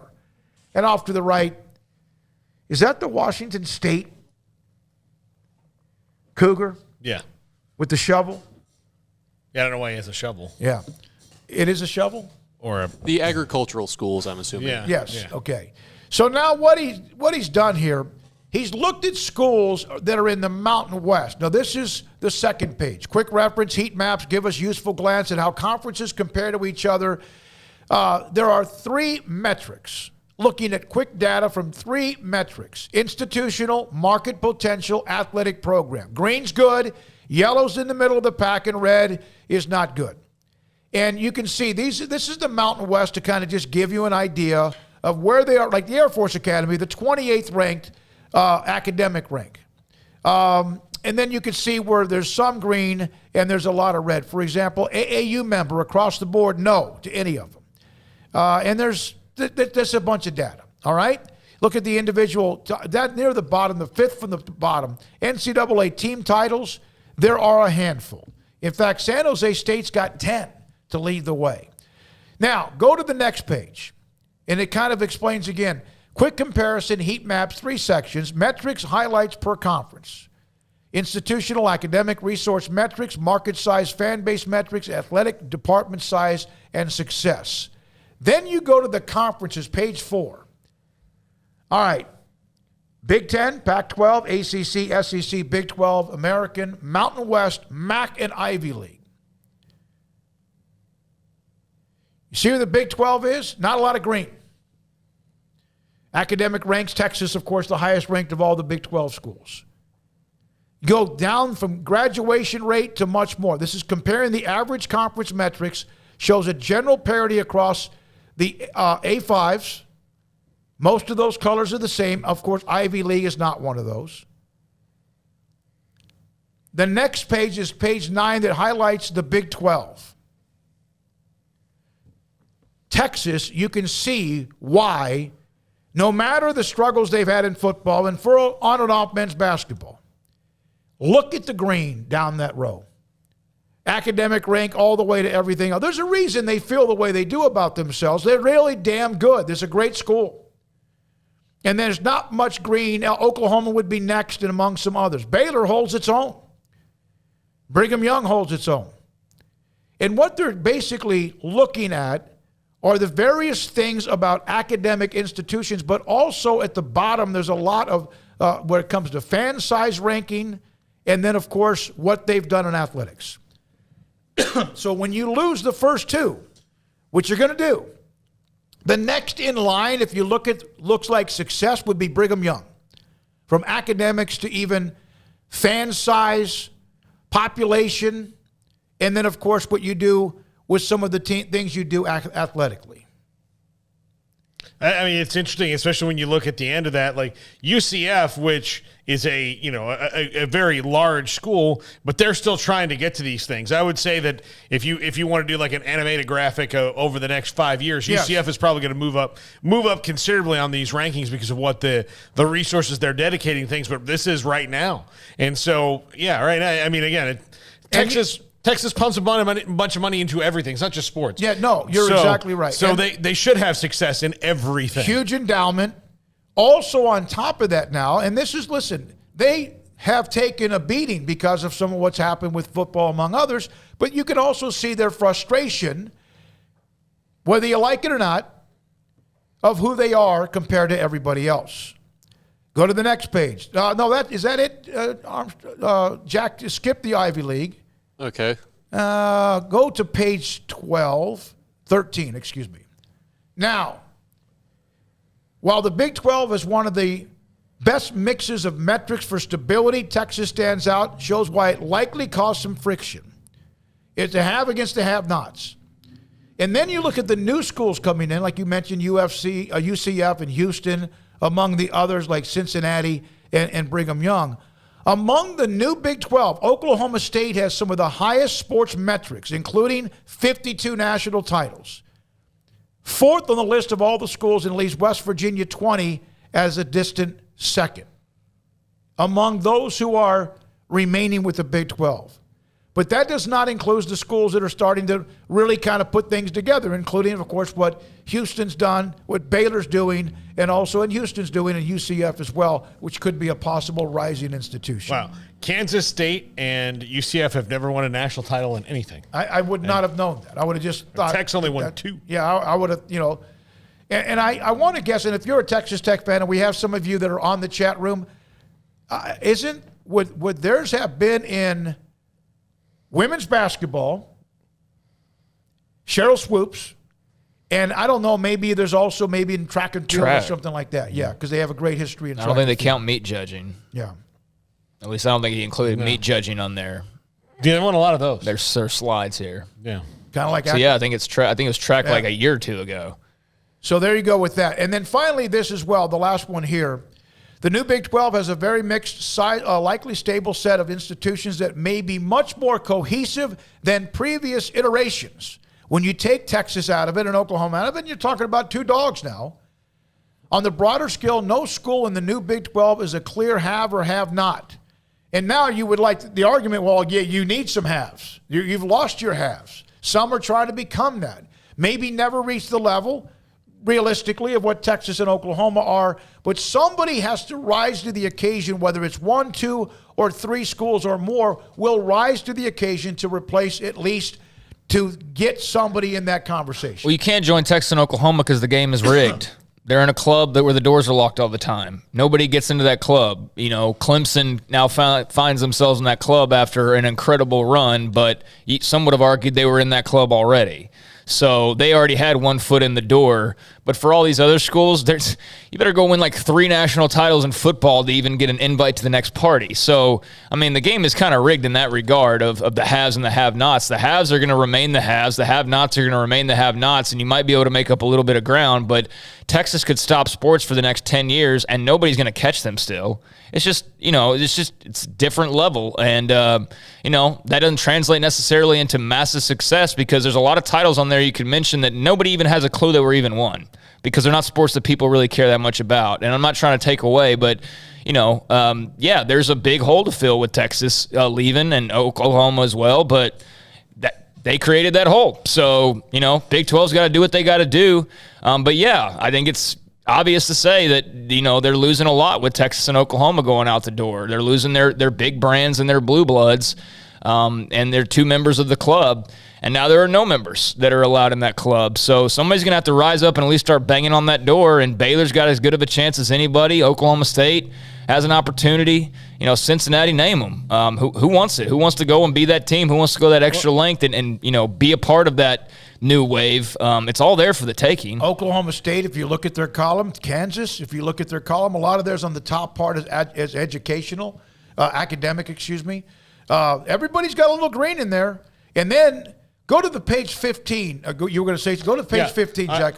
That's right. You don't have page 15. I think this is, if you look at the new Big 12, this is kind of an interesting look, and this is much bigger than sports. This is kind of a sociological thing. But if you take the have-nots out, the big, and you could say this for society, if you took the billionaires out, what's going to happen if everybody's on more of an equal scale? Like, who's going to be the ones who rise to the top? Now, you can make the argument that at least college football-wise and college athletics-wise, that Texas and Oklahoma kind of had their hands on, or their foots on their feet on the rest of the Big 12, making sure that it didn't get bigger. Like, they wanted, and again, Texas's economic model from when the conference started was to make sure of that they always stayed the biggest school and the most relevant, and there wasn't equal revenue sharing. So they were in a system that paid them to be Texas and not even any kind of good or bad version of that. And yet they complained the entire time, which is bizarre. I still don't understand all the complaints from Texas and OU fans as though the Big 12 was out to get them somehow, but I guess every fan base has that paranoia. Which is longer? How long it takes you to get in the club, or how long you have to not be very good to eventually lose your footing or table or seat at the table? Option A, because who's ever lost their seat? Yep. Well, there's a few that are on the edge. No, Nebraska could go another 20 years. They're still going to be considered a blue blood because of what they did in the 90s and, decades prior. That's just, it's the way that it is. Those certain schools are going to remain those certain schools. And every once in a while you might have like I said, a Clemson, but you could argue that they were already already probably considered them in that club. But whether or not they were, it wasn't like they just won a national title and they were in there. They had like a sustained juggernaut type run, taking down Alabama, on occasion to get to that point. And, elsewhere, who's even close? Like, I don't even know. I don't even know who would be, approaching the driveway at this point, because it's 20-something schools, basically, and you could even make it even less than that, and it's the same ones that were the same ones 10 years ago, and the same ones 20 years ago, and the same ones, and you get to a point where, Miami emerged in the 80s. Okay, so if there's some Miami-type school that is going to come out of nowhere, but I don't even know who the best bet on that would be. But, I don't ever think that you're going to have too many new entries. So bottom line is you lost those schools. So what? Now you got to wait and see what that TV deal is going to look like, and you got to hope that it's not too much of a step down from what you had. And the only other thing that you can do about it is go out there and win some freaking games. Go beat the Texases and the OUs in the opportunities that you have. Go have a team that makes a run and gets into the college football playoff. I mean, that's what you ultimately got to do, whether you're the conference or whether you're a school that's wanting to go and be a part of that club. The only way to do that is to win. You can have all the NIL money in the world, but if you don't win, it doesn't matter. It's like anything else. It comes back to winning, and yes, money plays into it. And those same schools that are in that club, who has the most money? Those schools, right? Yep. So, I mean, the game is rigged. The game really is rigged, but a Baylor has an opportunity. I mean, having won a men's national title in basketball, they've been on the verge of the playoff now a couple of times, and if not for just a terrible game against TCU, might have been in the playoff last year. Might have been in there last year, but I mean, there's still a little bit of a red velvet rope that people haven't been able to get past, but there's at least teams like Baylor that are approaching, at least trying to get past it, but just haven't had success yet. All right, when we come back, Robert Allen covers Oklahoma State. He's next on Sikkim 365 Radio and 365 Sports. Dr. Rob Maxey, an Ideal MRI, can help find out why you hurt, whether it's your shoulder, your around your shoulder, your neck, your back, whatever it might be, and of course your ligaments and what might be going on with your knee. If you hurt so much that you can't really sleep, you can't function, it's almost like having a migraine headache in a certain part of your body. It happens. You hurt something as a muscle or ligament. They have an MRI machine, state-of-the-art MRI machine. I've been in it 3 or 4 times that will find out exactly the evidence of what hurts or what is torn or something that needs to be fixed or just calm down and slow down and let it heal.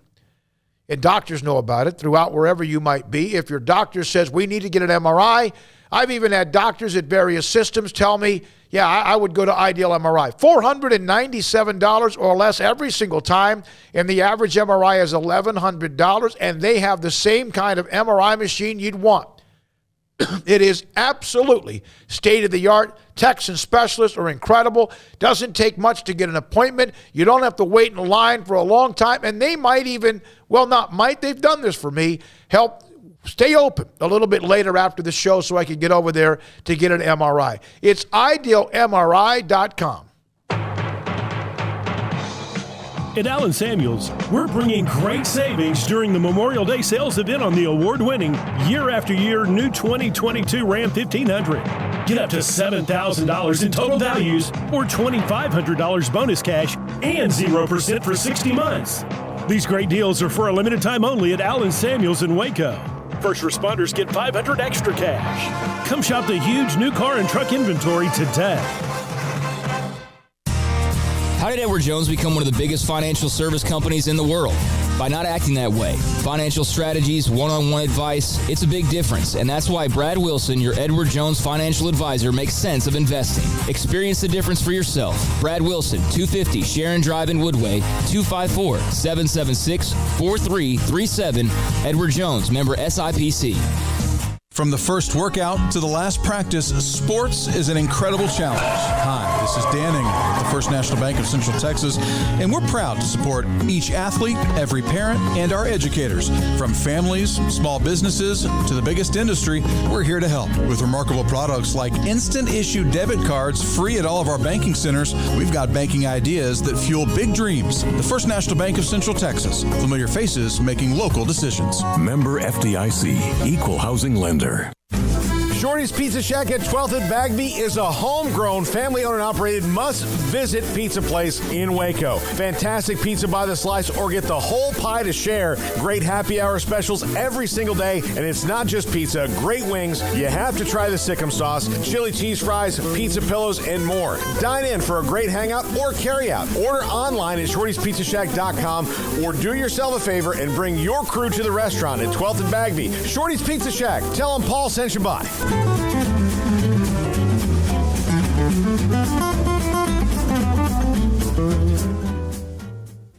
Brad Boozer, Boozer's Jeweler, joins us on Sikkim 365 Radio. This is a great time for your business. Exactly. And one other thing we do that a lot of people don't know is we buy jewelry, heirloom pieces, gold, silver bars, gold bullion, watches, anything you may have that you want to. If you don't want to use it and remake something like I did in a state yesterday and I looked at 35 pieces, well, they're probably going to sell me back 30 because it's something they're not going to wear, nothing to use. So if you're looking to get a few bucks or to sell something or something you just don't wear anymore, I make my wife go through her jewelry box about every 6 to 8 months, and the things that she doesn't wear on a daily basis, this sounds horrible, but I take away from her, and then I'll put in my estate counter, but then that gives me the chance to rebuy her something new moving forward. Instead of looking down 20 years down the road and you have 300 pieces of jewelry, it's something to refresh and make her buy something new along the way. You want to know why they're successful? Brad Boozer, the owner of Boozer's Jewelers on the corner of Valley Mills and Lake Air in Waco.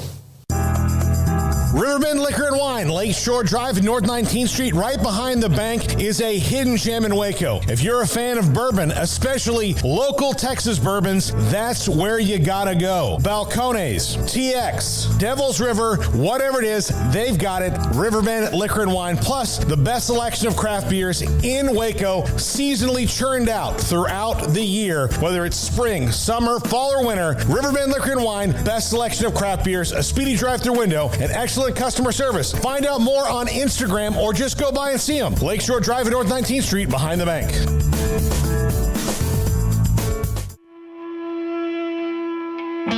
This is Sikkim 365 Radio. Text us at 254-339-1122.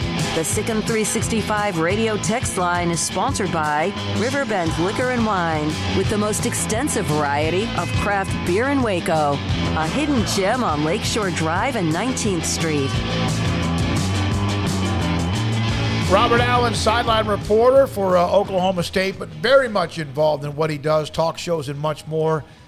Covers Oklahoma State, joins us on Sikkim 365 Radio. And Robert, now tell everybody your daughter just graduated from law school. Is that correct?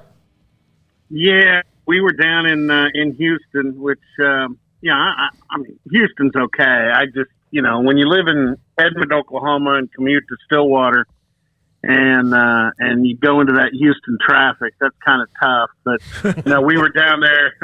It's not my favorite place, but it is hers and her husband. And she was in the oil business after graduating from Oklahoma State, but she always wanted to do law school. And so she graduated from UH Law this weekend, and she was one of 6 that was summa cum laude. And wow, I think her final rank in the class is going to be like 3 or 4. So she kicked law school in the rear end, and now she's going to be an attorney that will specialize in mergers, acquisitions, and especially in the oil business, which that'll be perfect to live in Houston because they do a lot of that down there. Yeah, they do. They do. And she could probably try to get a condo very close to where she works. She didn't have to deal with traffic. Robert's also on the Triple Play and PokesReport.com. So we had a list last week we saw on ESPN, I believe it was, about the winners and losers in the transfer portal. And they had Oklahoma State as a team that had struggled so far to date with the transfer portal. Would you agree? Well, I mean, there were more. If you just talk about bodies, yes, they lost more. They lost more bodies to the transfer portal than they gained. Now, the crazy thing about the transfer portal, I don't know, Baylor. I haven't paid, I guess, close attention. I know Steve Sarkisian in Texas have gone, crazy with the transfer portal. I think, I'm just guessing that Baylor's done pretty good with it. Although, after spring lost a quarterback, but that was almost by design with the announcement made of Blake Shapen being the starting quarterback. It's crazy. I mean, Kansas, has they came out of spring and believe it or not, they basically told some kids, you probably ought to go in the portal. And I don't think Mike Gundy has done any of that, but there are a few guys that went into the portal at Oklahoma State that, nobody was getting real upset about. So did they win or lose in the portal? We'll find out. 2 offensive linemen just moved in this weekend that they need to come in and kind of help. And they got a running back from Texas A&M, a bigger guy, and DeAndre Jackson, that they need to help. And if they do, they'll probably in performance come out ahead. But yeah, in numbers, they lost more guys than they picked up. Robert, how does moving for this is the offseason of kind of stability with Spencer Sanders, which they always knew he was going to be the quarterback, but you never knew what you were going to get. And he really came into his own last year. I mean, you take out the Baylor games and the turnovers are almost nothing in both of that. So what is it like seeing him entrenched as the starter? There's he can be the guy. There's nobody breathing down his neck, and they know what he can do now. Yeah, and I think that was reflected in the spring. Spencer, they cut his reps back in the spring because, he knows the offense, and they kind of they really put an emphasis on quality of reps versus volume. Plus, they needed Gunnar Gundy and the freshman Garrett Rangel to get a lot of reps. One of those guys is going to end up being the backup. That's kind of a battle that's going on right now. But yeah, you could see Spencer was comfortable in his own skin. He since the bowl game, and I know that game in Arlington in the Big 12 championship was a struggle. We would have all enjoyed, what we would have enjoyed in Stillwater? We would have enjoyed Siaki Ika declaring for the NFL draft. My God, I would have made personal phone calls to all the NFL scouts I know personally and suggest they take a good hard look at that young man. But he stayed, didn't he? Yeah, he did. Oh, damn, that's not. We're gonna have to give our centers our starting center especially, we're going to have to get him some extra helpings of testosterone before that Baylor game this year. Because that dude, I'm just telling you, that dude does not get nearly the publicity he should.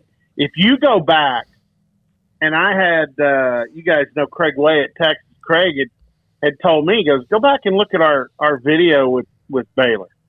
He moved the line of scrimmage 2 yards at the snap. Well, against Oklahoma State in our regular game, we had Danny Godleski, who was a tough kid that I think he and Ika, I mean, they got after each other pretty good. Ika won some, Danny won some. But with Danny hurt in that Big 12 championship game, a younger, not quite as sturdy center, Joe Mahalski, started, and I saw exactly what Craig was talking about. You go back and look at that game, the ball is snapped, and in an instant, the offense is pushed 2 yards back because of Ika. So that's getting off of Spencer Sanders, but I just wanted to compliment the young man because he's a heck of a player. I mean, he really is. But no, Spencer's even talking about using his COVID year, which would mean 2023, he would become the first 5-year starting quarterback in school history. Yeah, good news, bad news, Robert. Good news for Baylor fans, bad news for everybody else. Ika's back. The entire 3-deep is basically back on the D-line, and they had a Jackson player from Tulsa. So, Jackson player who OSU, now see, you guys talked about the portal. There's one that Mike Gundy and crew would have really liked to, and I think they worked really hard on trying to get Jackson player to just come down the Will Rogers Turnpike from Tulsa and land in Stillwater, and instead – He went back close to home. I think he's a University High kid. Midway. Midway. Well, one of those. He went back home and he will. Yeah, he's really good. I mean, he's right there behind Ika. That defensive line. Oklahoma State returned everybody too. Oklahoma State and Baylor. Those two schools should have the best defensive lines in the conference. What has been your kind of impressions having seen Derek Mason now for a little while, and just the changes that you're kind of expecting on defense? Obviously, some good players are also on their way out the door as well. But what is your feeling, your temperature gauge right now for Derek Mason and any changes on defense? You know, and you guys wanted to talk portal, so I'm kind of dragging the portal through the whole conversation. The biggest losses in the portal were in the secondary. Jark Bernard Converse, who after the Fiesta Bowl, I had seen him in the locker room, and after we finished up the post-game show, and I said, are you really coming? Because I thought he should go to the NFL. And he goes, no, I'm coming back. I want to bring these young guys along, and Jason Taylor, who's a returning safety.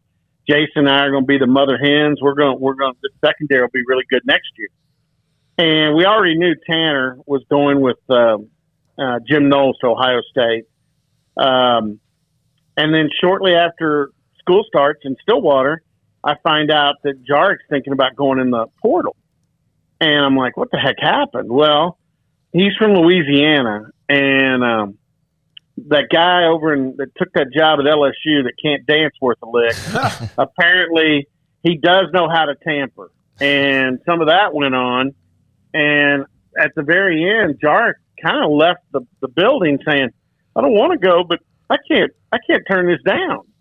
And so that's an NIL issue that I'm a little sore about, but it is what it is, and that's what happened. What they've done though is they've really rebuilt during the spring. Corey Black, who is a Waco kid. Yep. He's Waco Conley. Yep. I got that one right, didn't I? Yes, you did. And he's at one starting corner.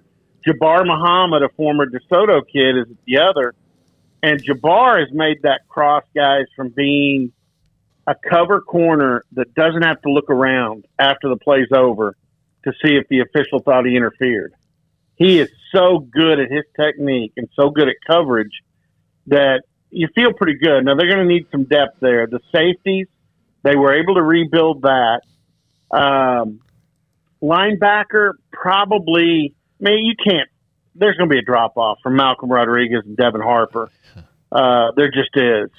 But, the kid they got from Xavier Benson that was at Texas Tech and then spent a year last year was the Defensive Player of the Year in the Southwest Junior College Conference, Tyler. He's going to be really good at linebacker. And that brings me to the Mason question. I think he's very comfortable in his own skin. He doesn't feel like he has to match up to Jim Knowles. Now, Mike Gundy told him, look, you come in here, defensive playbook staying the same, terminology staying the same. You're going to have to learn this, not the kids learn something new. And Derek was fine with that, but he has put his own spin on it. And he's going to have some different packages, which will be fun. And I say this for Smokey here, because I know you're a long time. I used to listen to your Dallas Cowboy reports, right? Yes, it's been a while. Yeah. Oh yeah, back in the days, Tom Landry and all that. That's what I grew up with too. And the old flex defense? Yes. I haven't seen it until this spring. Mason's thrown a version of the flex out there that it's interesting. It's some. I mean, I honestly haven't seen it around, but he's flirting with it. I don't know whether it'll end up making the cutting room floor or making it into the defensive game plans. But honestly, after watching it a little bit in spring, hey, Tom's flex would still work these days. The old man knew what he was doing back in the day. So we may see some of that. It'd be interesting. Yeah, the problem, though, you talk to old Cowboy players, nobody else but Tom could call it the exact way. It was his defense, and you could get around it. You just couldn't do it exactly the way that he could. I have no doubt this has been dummied down because, my son used it some at NEO Junior College. Said, Dad, when you run the flex in junior college, you can't do nearly what the Dallas Cowboys did. It is a Dr. Seuss version of the flex. So are you going to have a couple of defensive tackles that kind of get crouched down in that funny little stance like Randy White used to do? Yeah. Oh yeah. They it's that uneven line, and then that flex player. Yeah. I mean, and it's different guys. It's they tried Colin Oliver some with it, and Trace Ford, but it'll be a defensive lineman that's real athletic and can do a lot of things because that's obviously what Landry built it off of. So, but yeah, it's kind of fun to watch, kind of fun to see. Robert, obviously, Oklahoma State was just really damn good last year, and it came within inches of winning not just the regular season, but the Big 12 championship game. We know that ending in one of the most remarkable plays ever. Does that still sting? Is there still kind of that sting to that, or is that something you move on from? What helped, and I will never, I'll never deny that you want to win the Big 12. Number one. I mean, I'm sure, the rings are in Stillwater from this season. I'm sure Baylor's getting theirs if they haven't already. And I'm sure it's huge and big, and it says Big 12 champions on it, which it should, and that's what you want. But as tough as that, and that was the worst locker room I'd ever been in after a game. The kids really were crushed. But when they got home and realized they were going to Arizona and they were going to play Notre Dame, because Notre Dame is kind of a bucket list team. It was for me. Yep. I mean, I wanted to call an Oklahoma State game with Notre Dame. It didn't matter where it was. I probably would have preferred it being South Bend, but this was okay too. And the players were the same way. But God, we're going to play Notre Dame. That's great. Then you go and have the kind of game you did, especially with Spencer. He had one of the best quarterback performances in school history. You come back from being down 21 in the game, and you beat Notre Dame. That was as good a possible consolation following the loss in Arlington in the Big 12 championship game as you could possibly have. And I will say this. You want to win the Big 12, and I'm proud of Baylor. I watched that game, afterwards, and we were celebrating and watching Baylor finish off Ole Miss. But if you give me a choice, and I do love New Orleans too, But if you give me a choice of being in the desert beating Notre Dame or going down to Bourbon Street and beating Ole Miss, man, I kind of like the bowl game option we got. I hate the fact it doesn't come with a Big 12 championship. So yeah, that's a long answer to sure, you'd like to have won that. Nobody here has forgotten it, but they also don't walk around every day with a frown on their face and, God, we blew the Big 12 championship. There was a lot that came out of that was really good. And of course, Mike Gundy stood up there, and because it was Notre Dame, he was able to say this, and it's become a trademark line here. We have a logo too. Mm-hmm. And they've kind of built the off season around that with recruiting, with things they're doing in the program, the raises across the board in football, the new president and the AD, they get it. They understand what's important and what sport's going to put you in the future, whatever your future is. And at Oklahoma State, everybody's on board now and understands it's football. I think that's the same way. Obviously, I know Dr. Livingstone. We went to school together, and you guys have got an AD that gets that too. So I think, honestly, Oklahoma State and Baylor are in really good positions no matter what happens, whether it's the future Big 12 or whether we have that conglomeration people are talking about that we may morph into, that's like the NFL with 40, 50, whatever teams. I feel pretty good that Oklahoma State and Baylor will be part of that future for college football. Robert, a couple of minutes left, and we appreciate your time. You were there on the sideline. You watched what Blake Shapen did to a great defense in that first half, how amazingly sharp he was. And then, of course, he was not the same in the second half, and Oklahoma State knew it. And you mentioned the transfer portal with Gary Bohannon now going to USF. Your thoughts about what you saw from Shapen right there at ground level? You know what? It's funny going into that, when there was the uncertainty coming out of the Waco camp before that game, the coaching staff, they had a healthy respect for Blake Shapen. And they had told their defense, if this is a guy you face, don't go into this thinking, oh, we got this made. And sure enough, that's exactly what we got. I remember, we have a meeting, the radio crew with each coordinator. And I remember Jim Knowles saying, look, I think this kid's one hell of a competitor. And if he's the guy we go against, I don't think it's not going to be easy. This kid's he's got the ability to light us up. They did make some adjustments. They were much better in the second half, but the moment was not too big for him. And, to be honest, I'm not totally surprised that he won the job. I'm probably more surprised that it got announced, but I congratulate Dave Aranda. You know what? A lot of coaches, they don't put their money where their mouth is.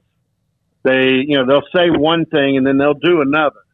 But so far, what I've seen out of Dave Aranda with his honesty and with his, look, I'm going to do the right thing for players. And I think Mike Gundy does that too up in Stillwater. He proved that big with this quarterback announcement because the minute he made it, he knew he was going to lose a potential great backup quarterback. So you look at some of the other situations in the league where there's quarterback battles, and you don't see coaches all that eager to announce a winner because they don't want to lose the loser. That's their backup.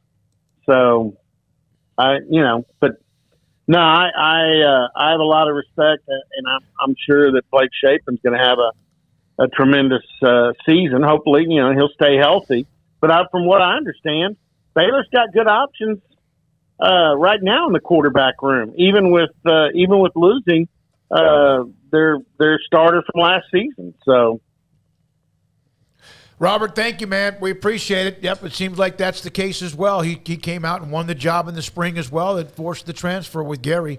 Appreciate your time, Robert. Congratulations on the law degree as well in your family. We appreciate your time. Robert Allen covers Oklahoma State. Yeah. By the way, that Edmond to Houston traffic is like getting called up from single A ball and then having to face Clayton Kershaw. Yeah, nothing. I don't know if anything can compare. I don't know if anything can compare to Emory Houston. knows. That's his haunt. Yeah, that's right. All right, 4:44 is the time. We'll get to a couple of notes. Look at the text line, also the chat room, which we do quite a bit anyway. At the top of the hour, another member of that induction of media personalities and great writers, etc., this Saturday at the Texas Sports Hall of Fame. Denny Freeman, good friend of ours, great guy. He was the Associated Press sports editor, retired now, been retired for quite some time. Lived for a long time in Salado, Texas. He will join us a little bit after 5, then David Hellman on the Cowboys in the NFL at 5:30. Sikkim, 365 Radio and 365 Sports. Petty Clinic, LowT.com. Dr. Kent Petty can help you become the high-performance man you want to be, need to be, and used to be. Here's how you do it. Go online, pettycliniclowt.com. Top left-hand corner, there's an email address and a phone number. You can call them or email them, and Mary will most of the time be the one that answers you and say, hey, I think maybe I'm one out of those 3 men who have symptomatic issues of low testosterone. And I heard Smokey talking about it. You don't have to use my name if you want to. That's fine. They will set you up. They'll be in touch and then set you up with an appointment. The appointment is get your blood drawn. And when the lab results come back, they send it to Dr. Kent Petty, and Dr. Petty will look at your testosterone level, and if they are or is it too low, if it's too low, he can put you in a program to increase your testosterone level so you can become the high-performance man that you want to be, need to be, and used to be. It happens. 1 out of every 3 men have symptomatic issues. PettyClinicLowT.com. Cars priced right both day and night. At Richard Car in Texas. Trucks built for you, red, white, and blue. At Richard Car in Texas. Cars that zoom with lots of room. At Richard Car in Texas. Count on us, a dealer to trust. At Richard Car in Waco, Texas. Texas Farm Bureau Insurance has protected fellow Texans with auto, home, health, and life insurance since 1952. With more than 260,000 square miles of land and 27 million people, that's a lot to cover. Whether you're wrangling cattle or wrangling kids, we're proud to protect Texans in all Texan ways of life. Stop by and see our agents at one of our 3 McLennan County locations. Coverage and discounts are subject to qualifications and policy terms and may vary by situation. Stepping into a new pair of boots is great, but stepping into the boots of a U.S. Army officer can also add confidence and leadership skills to your son or daughter's career path. There are more than 150 occupational specialties to help them find the best fit for their future. See all the things your son or daughter can achieve in our boots at GoArmy.com. U.S. Army Waco Recruiting Company, 254-598-8131 or 254-776-1543. At Ideal MRI, we feel blessed to be part of the Waco community. We're a small family business here in Central Texas. At times like this, the cost of healthcare has never been more important. And unfortunately, significant illnesses and injuries still occur. And that's why Ideal MRI is open and here to serve you through this difficult time. So if you need an MRI, ask your doctor about Ideal MRI. You can schedule online in minutes at idealmri.com or call 833-IDEAL-MRI.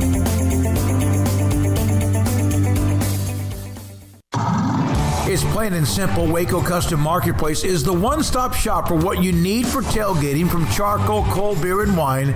And, of course, customize your order with brisket, tri-tip, sausage, wings, smoked pork tenderloin, country-style or pork spare ribs, marinated beef and chicken fajita meat, ground beef and chili, meat, hot dogs, and burgers, buns, seasoning, sauces, chips. There's fresh baked bread and kolaches every day, breakfast sausage links. And you can also customize your favorite cut of steaks from Select, Choice, or Prime, bacon wrap fillets, ribeyes, New York strip, sirloin, T-bone, and porterhouse. Full service butcher shop includes pork, poultry, beef, chicken, and seafood, serving Waco restaurants and families since 1940. Your one-stop shop for beef, pork, poultry, and seafood needs. Waco Custom Marketplace, 425 Lake Air Drive, or WacoCustomMarketplace.com.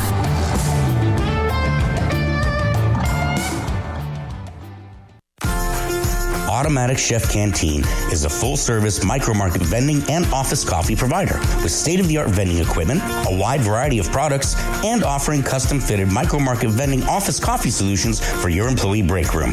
You want a full break room solution and a workplace oasis? Well, Automatic Chef Canteen, locally owned and operated for over 50 years in Central Texas, also includes in-house mechanics on call 24/7 for fast, reliable service and maintenance. Automatic Chef Canteen, 6900 Imperial Drive in Waco, or online at automaticchefcanteen.com. Welcome back to Sikkim 365 Radio. The Sikkim 365 radio app is sponsored by Alan Samuels Dodge Chrysler Jeep Ram Fiat in Waco. Your friend in the car business at Loop 340 and east of 84. Come by. Let's be friends. Sikkim 365 Radio, 365 Sports. Neil McCready joins Ole Miss, covers Ole Miss. We had him on a lot up until the Sugar Bowl. We've had him on since then, spring drills, and he joins us on Sikkim 365 Radio. So Jalen Robinson, from UCF joins the Ole Miss transfer portal gang. Ole Miss is like they're like the baseball team that just says, you know what, screw it, we don't need a farm system. Let's just sign all the free agents. And that's kind of them right now. They've signed people from everywhere, every position. They to say they've been active in the portal, fellas, is an understatement. Neil, one of those guys active in the portal, and maybe it was because, you know, they do need wide receivers, and a guy like Robinson can help them. But Jackson Dart, he's there. I guess people assume he's the starter, but from what I've read, it doesn't seem like he really put Luke Altmaier away all that much in the spring. Yeah, no, he did not. It's new program, new routine. New offensive coordinator in Charlie Weiss Jr. for him. All that stuff.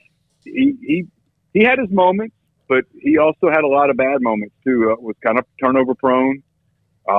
Took some chances that you can't take as a quarterback at the Power 5 level and get away with it. Certainly not at the SEC level with defensive backs, and he's as talented as some of the ones Ole Miss has, and he struggled a good bit. And no, I think it's one hell of an assumption at this point that he's the guy. He's still got a shot, certainly a good shot. But Luke Altmaier, people forget this because with the portal, you just get so obsessed with the newest toy. But Luke was a pretty highly recruited player. When Lane Kiffin got the job in December of 19, one of the first stops he made was to Starkville, and it was to see Luke Altmaier, who had been committed to Florida State at the time, and they flipped him, and they were excited about it. And Luke does a lot of good things. Luke is probably more conservative with the football, which is a good thing at times. It's also something that they've got to wean him off of. They need him to stretch the game vertically. Listen, Ole Miss they were active in the Jack Abraham market a little bit here lately before Jack decided to spend his last college season at Missouri. I mean, Ole Miss was trying to get him he's an Oxford kid. They were trying to get him to come down the street basically and play a year at Ole Miss. I mean, I don't know that the quarterback situation is anywhere near as settled as Ole Miss would like it to be. I know Luke Altmaier wasn't perfect by any means in that Sugar Bowl, but I don't know. I saw some things. I saw reason to like him, and you got to remember, too, I mean, he's thrown in that situation not expecting to play, and that was a pretty damn good Baylor defense he was facing as well, right? Yeah. Man, I mean, come on. I mean, it's late first quarter, right? Middle of the first quarter, and he's over there, thinking, it's pretty cool. I'm in Sugar Bowl, and it's just kind of fun, and there's all these people here, and look around, big building, and all of a sudden you're in. And I know you prepare and all that stuff, guys, but come on, right? All the story going into that game was Matt Corral and Matt's last game. I'm talking from an Ole Miss perspective, and he's not in the back of his mind. He's not thinking, hey, I'm going to play 70 snaps or whatnot against the Big 12 champ. And like you said, that was one hell of a defense, and a great defensive coordinator and a head coach who was a great defensive coordinator. Come on now. I mean, that's a tall mountain to climb all of a sudden. And you're right. he did do some things against Baylor that night. You know, I mean, he had a touchdown throw to Braylon Sanders that, if I recall, that was a seed. Made some nice plays, made some plays with his feet. Yeah, he did some tough things too, and he struggled. And Ole Miss had some offensive line issues that night. That's a credit to Baylor, but yeah, I think the narrative that Luke was just awful that night is really unfair. When he came in for Corral, Mike Scarborough, who covers LSU, who we have on the show to discuss LSU, sent a text to me immediately. Hey, don't sleep on him. He's pretty good as far as Altmaier. So I'm glad that, I think Craig's right. He was very impressive. Now, Zach Evans and Ulysses Bentley, two from the Dallas-Fort Worth area, two very, very talented running backs. Evans kind of, you don't know. Obviously talented. Do they have enough carries for both of them?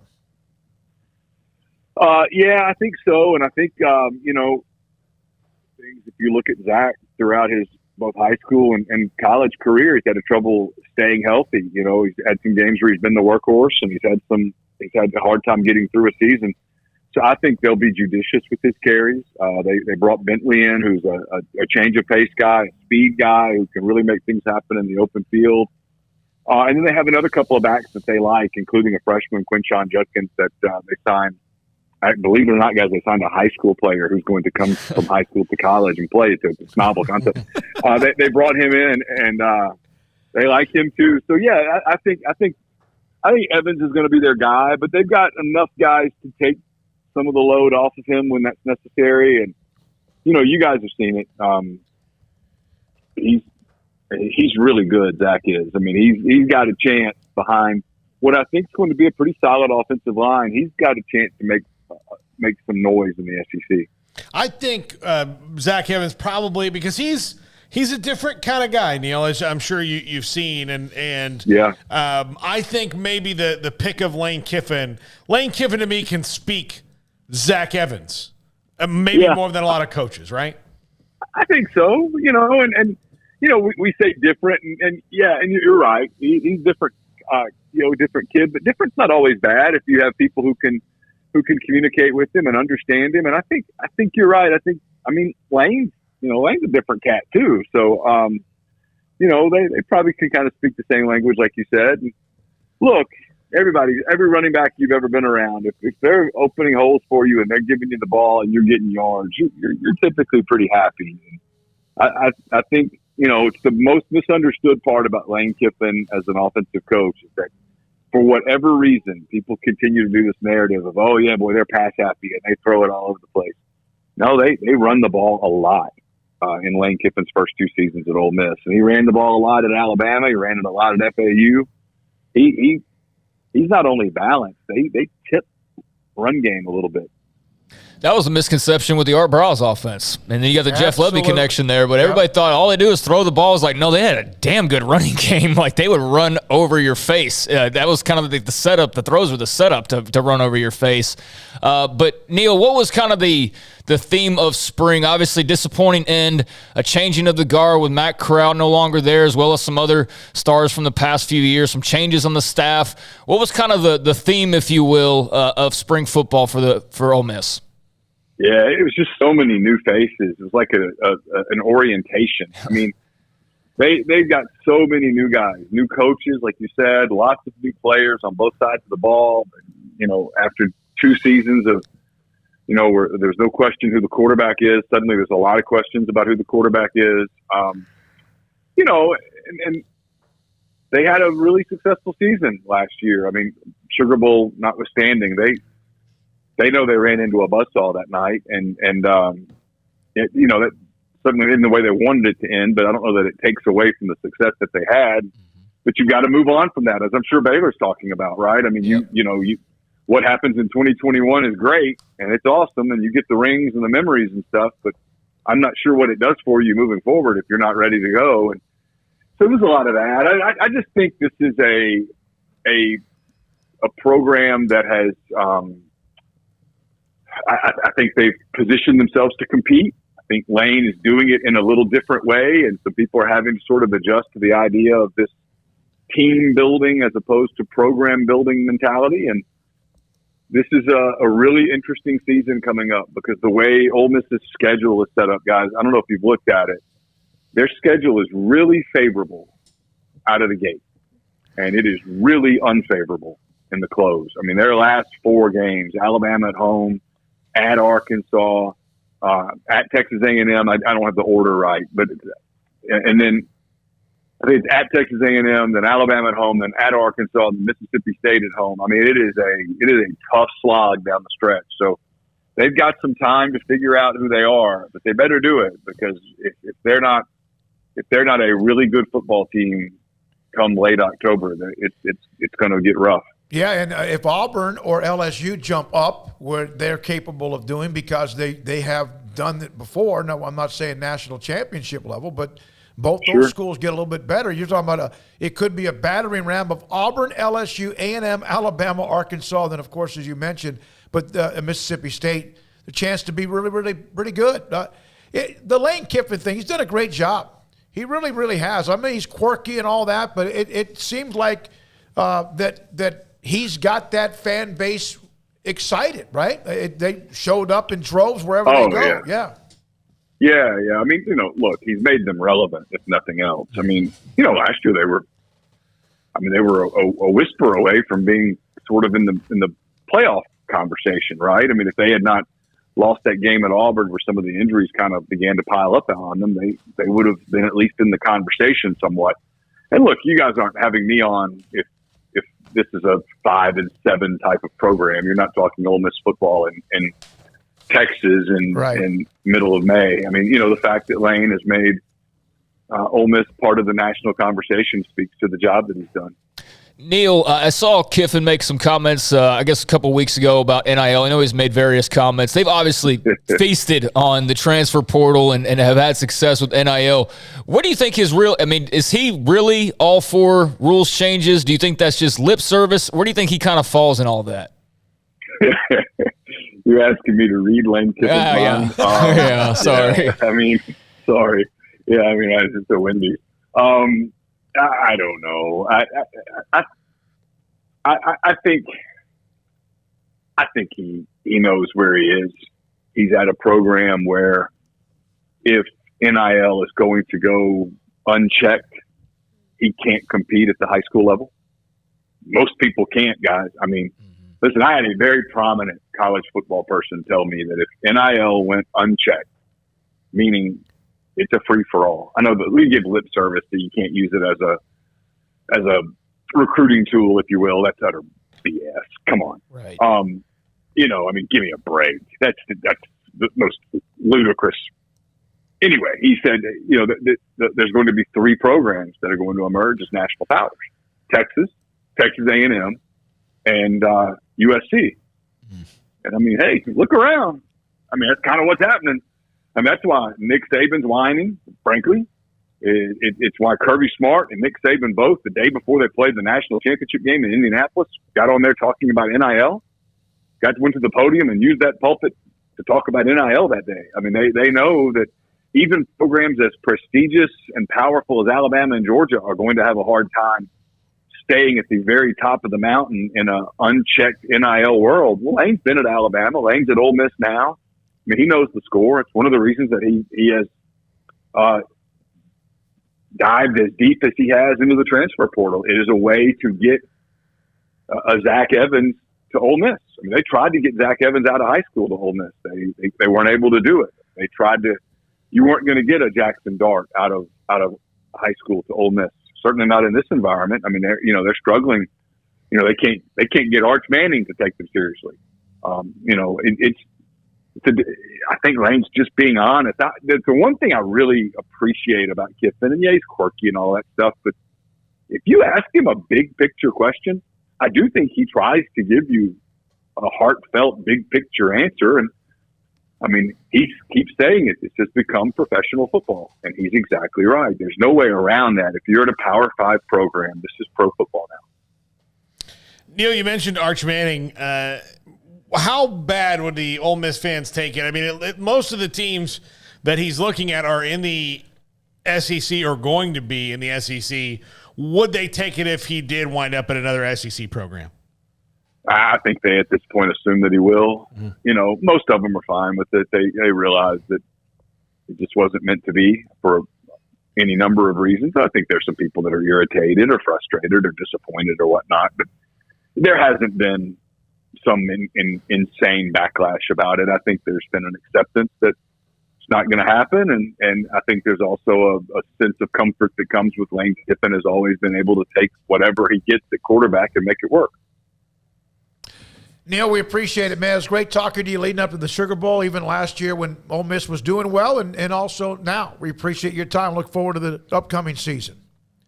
Well, thanks so much for having me. I really appreciate it. Yeah, Y'all have a good summer. RebelGrove.com, Neil McCready. He's another one that I believe I should have asked him that he moved his daughter out of the University of Arkansas over the weekend when they couldn't be a part of Friday's show, just like Robert Allen, daughter down in Houston getting that law degree. When we come back, he is one of 8 who will be inducted into the second phase of the Media Hall of Fame, the Texas Sports Hall of Fame here in Waco.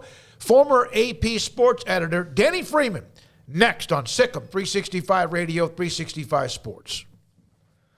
Richard Carr, Buick GMC Cadillac.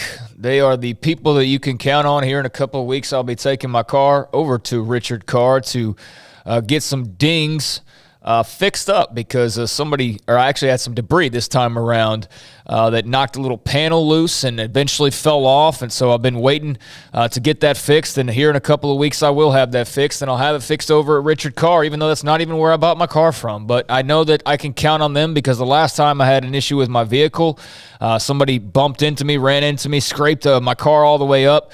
They had me in and out in no time, and my car came back looking brand new. Right now, they've got new cars and trucks arriving weekly at Richard Carr. You can call the dealership to check out their inventory or go online to see what they've got to offer. You can go by the dealership, buy and build your perfect vehicle there. You also get your name on their inbound vehicle list to reserve a brand new Buick, GMC, or Cadillac before anyone else. But if you need a car today, consider one of their dozens of quality pre-owned cars and trucks. All of their pre-owned vehicles go through a 172-point inspection, so you can drive them with peace of mind, and they pay top dollar on your trade.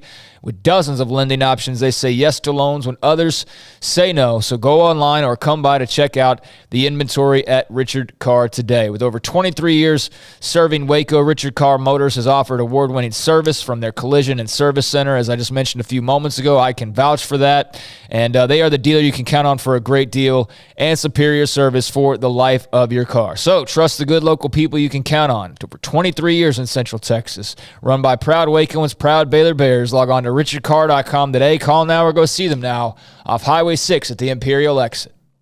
Baylor University is where lights shine bright. So, let there be light. Let there be roommates and teammates, scholarship and championships. Let there be fresh starts and new traditions, fast friendships and lasting impacts. Let there be laughter. Let there be joy. Let there be light. Baylor University, where lights shine bright. Brad Boozer, Boozer's Jeweler, joins us on Sikkim 365 Radio. I've seen people walk in there. First of all, you have so much to show. Whether necklaces, bracelets, rings. You have the watches. You have numerous great watches as well. You really have pretty much everything, don't you, when it comes to jewelry? That's correct. Kind of a one-stop shop and all. And the fact that we have the 2 jewelers on staff, the repairs we can do, the fixing of your jewelry, and the remaking of any jewelry has really set us apart from anybody else. You want to know why they're successful? Brad Boozer, the owner of Boozer's Jewelers on the corner of Valley Mills and Lake Air in Waco. With so many companies and policies out there, it gets so confusing shopping for insurance, and I never know if I'm getting the policy that's right for me. Luckily, I met the team at the Niche Group Insurance Agency. With the Niche Group, you can go to one company and get access to coverage options from many insurance carriers, and you get to speak to a real person about your specific coverage needs. With the Niche Group, I know I'm getting the right coverage at the right price. If you need insurance, talk to the experts at the Niche Group at 1-800-258-8302. Baylor Scott & White Southwest Sports Medicine and Orthopedics, the team physicians for Baylor Athletics, diagnosing and treating all sports-related injuries, including concussions. These specialists also provide orthopedic services for athletes and non-athletes alike, whether it's knee or shoulder pain, hand or wrist injury, orthopedic spine care, and even an arthritis and total joint clinic. Trust the doctors Baylor Athletics trusts. Baylor Scott & White Southwest Sports Medicine and Orthopedics wants to get you back in the game.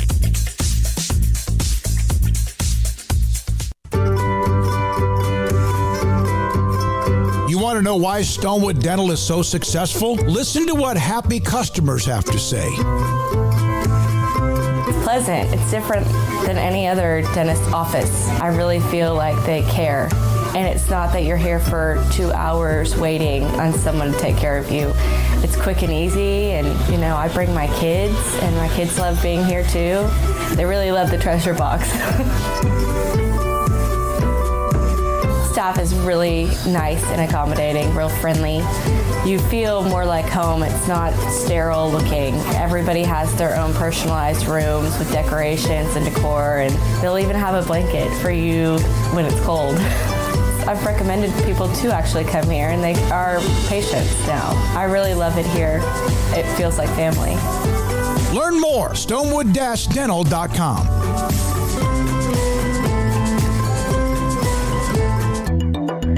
It takes time to reach goals. It's a truth that applies to more than sports. It goes for your financial goals as well. You work hard for your money, and you deserve an investment strategy that lines up with your game plan. And Tom Albers, your Edward Jones financial advisor, can help. If your financial investments aren't putting forth the effort you desire, stop by today for a financial review. Tom Albers, 4301 Lakeshore Drive, 254-776-7605. Edward Jones, member SIPC.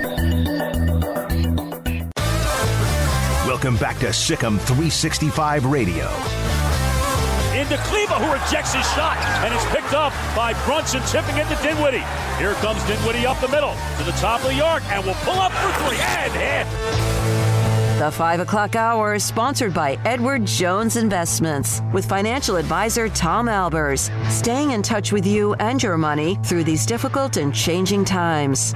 Edward Jones, making sense of investing. Now, here's David Smoak, Paul Catalina, and Craig Smoak. Coming up this Saturday, Texas Sports Hall of Fame will induct a new part of the wing, the media wing. There was the original 8, the great 8, and now we've heard from Randy Galloway. We've heard from, as well, Eric Nadel, Brad Shem, John McClain, Shireen Williams, among others, the late, great Frank Lieber. We have not been able to get Bill Mercer on. He's a guy that has created and cultivated incredible talent in media from his days at the University of North Texas. And then also, we're about to speak in a minute to Denny Freeman, former Associated Press sports editor as well. One note today, the Big 12 has reached a multi-year agreement with Old Trapper to serve as a presenting sponsor for the Big 12 Football Media Days and the Big 12 Media Days, Big 12 Football Studio Show. Old Trapper, family-owned and operated. It's a jerky company, official jerky of the Big 12. Big 12 Media Days, the 13th and 14th of July. Yeah, that's about 6 weeks away. Or no, about 2 months away now at this point. God, please don't tell me 6 weeks. I'm not ready for it. Well, in a couple weeks, it'll be 6 weeks away. But, good to get some dates on that. I mean, it's pretty much the same dates every year. It's the middle of July. So, maybe takes a couple days here and there because, Monday's a different date or whatever than, whatever the year before. But, yeah, pretty much middle of July is where we'll see everybody congregate, and really that's kind of the ball getting to start rolling on the upcoming season. You can kind of feel it coming around the corner once you leave on that Tuesday. So it'll be good to, get some time with those coaches and the selected players that get to go as well. And as far as the jerky Old Trapper sponsorship, I mean, hey, the more the merrier. Anybody wants to join the party and support the Big 12, that's great. So good to have some title sponsorships now taken care of, and need to add a lot more, obviously. But that's a good little announcement to make, I suppose. Yeah, it's money, and so they're not getting that for free, so that's good as well. And we appreciate a lot of the conversation on the chat room. A lot of it had to do with that graphics presentation we gave you from Tony Altimore about various schools and this and that. We're now joined by former Associated Press sports editor and also soon-to-be Hall of Famer Denny Freeman on Sikkim 365 Radio, 365 Sports with Craig Smoak, Paul Catalina, and David Smoak. Denny, how you doing? Pretty good, bud. How you doing, Smokey? All I did is just to break a small bone in my hip, so I'm talking to you from a nursing home. Aren't you? But I'll be there. But I'll be there Saturday night. Well, you had told me earlier that you broke part of a bone in your pelvic area, and I can't even imagine the pain that you're in. Yeah, well, it's I'm kind of tough. If you're 85, you're like an old bacon, So we appreciate your time. What did it mean when you? And this has been a couple of years. COVID knocked it out, and of course, it's been a couple of years coming. What did it mean when you got the phone call? And I know you're on the committee. You've come to those meetings as well. What did it mean, though, when you were a part of this group? Oh, well, our writers and journalists and broadcasters, they look like they started looking the other way. They had one class, I think it was 16 years ago, and I just kind of thought it was a good idea to have it every year, but I never really knew for sure that they were going back to having the media Hall of Fame. But it felt great when I found out I was in Smoak. Denny, what was the first story that you ever wrote as a sports writer? Oh, let's see.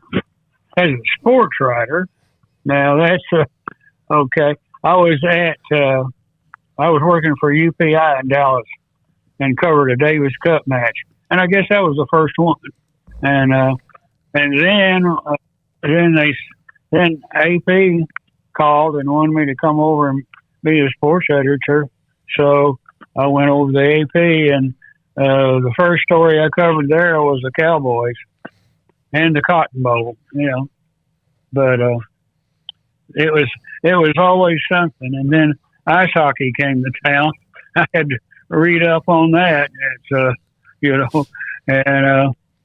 so I've covered everything. I covered the Masters when Tiger Woods won, and I covered let's see, Nolan Ryan when he had his 7th no-hitter. I was there for his 7,000th strikeout, and I was there the night he beat up Robert Ventura all over the field. And that's no matter whatever he did, the 50-some thousand, 5,700 strikeouts, the 7 no-hitters, the 300 wins, and whatever else, that will always be kind of what people remember him for. To be an Associated Press sports editor, and of course things have changed now because of all the bells and whistles and whatever else.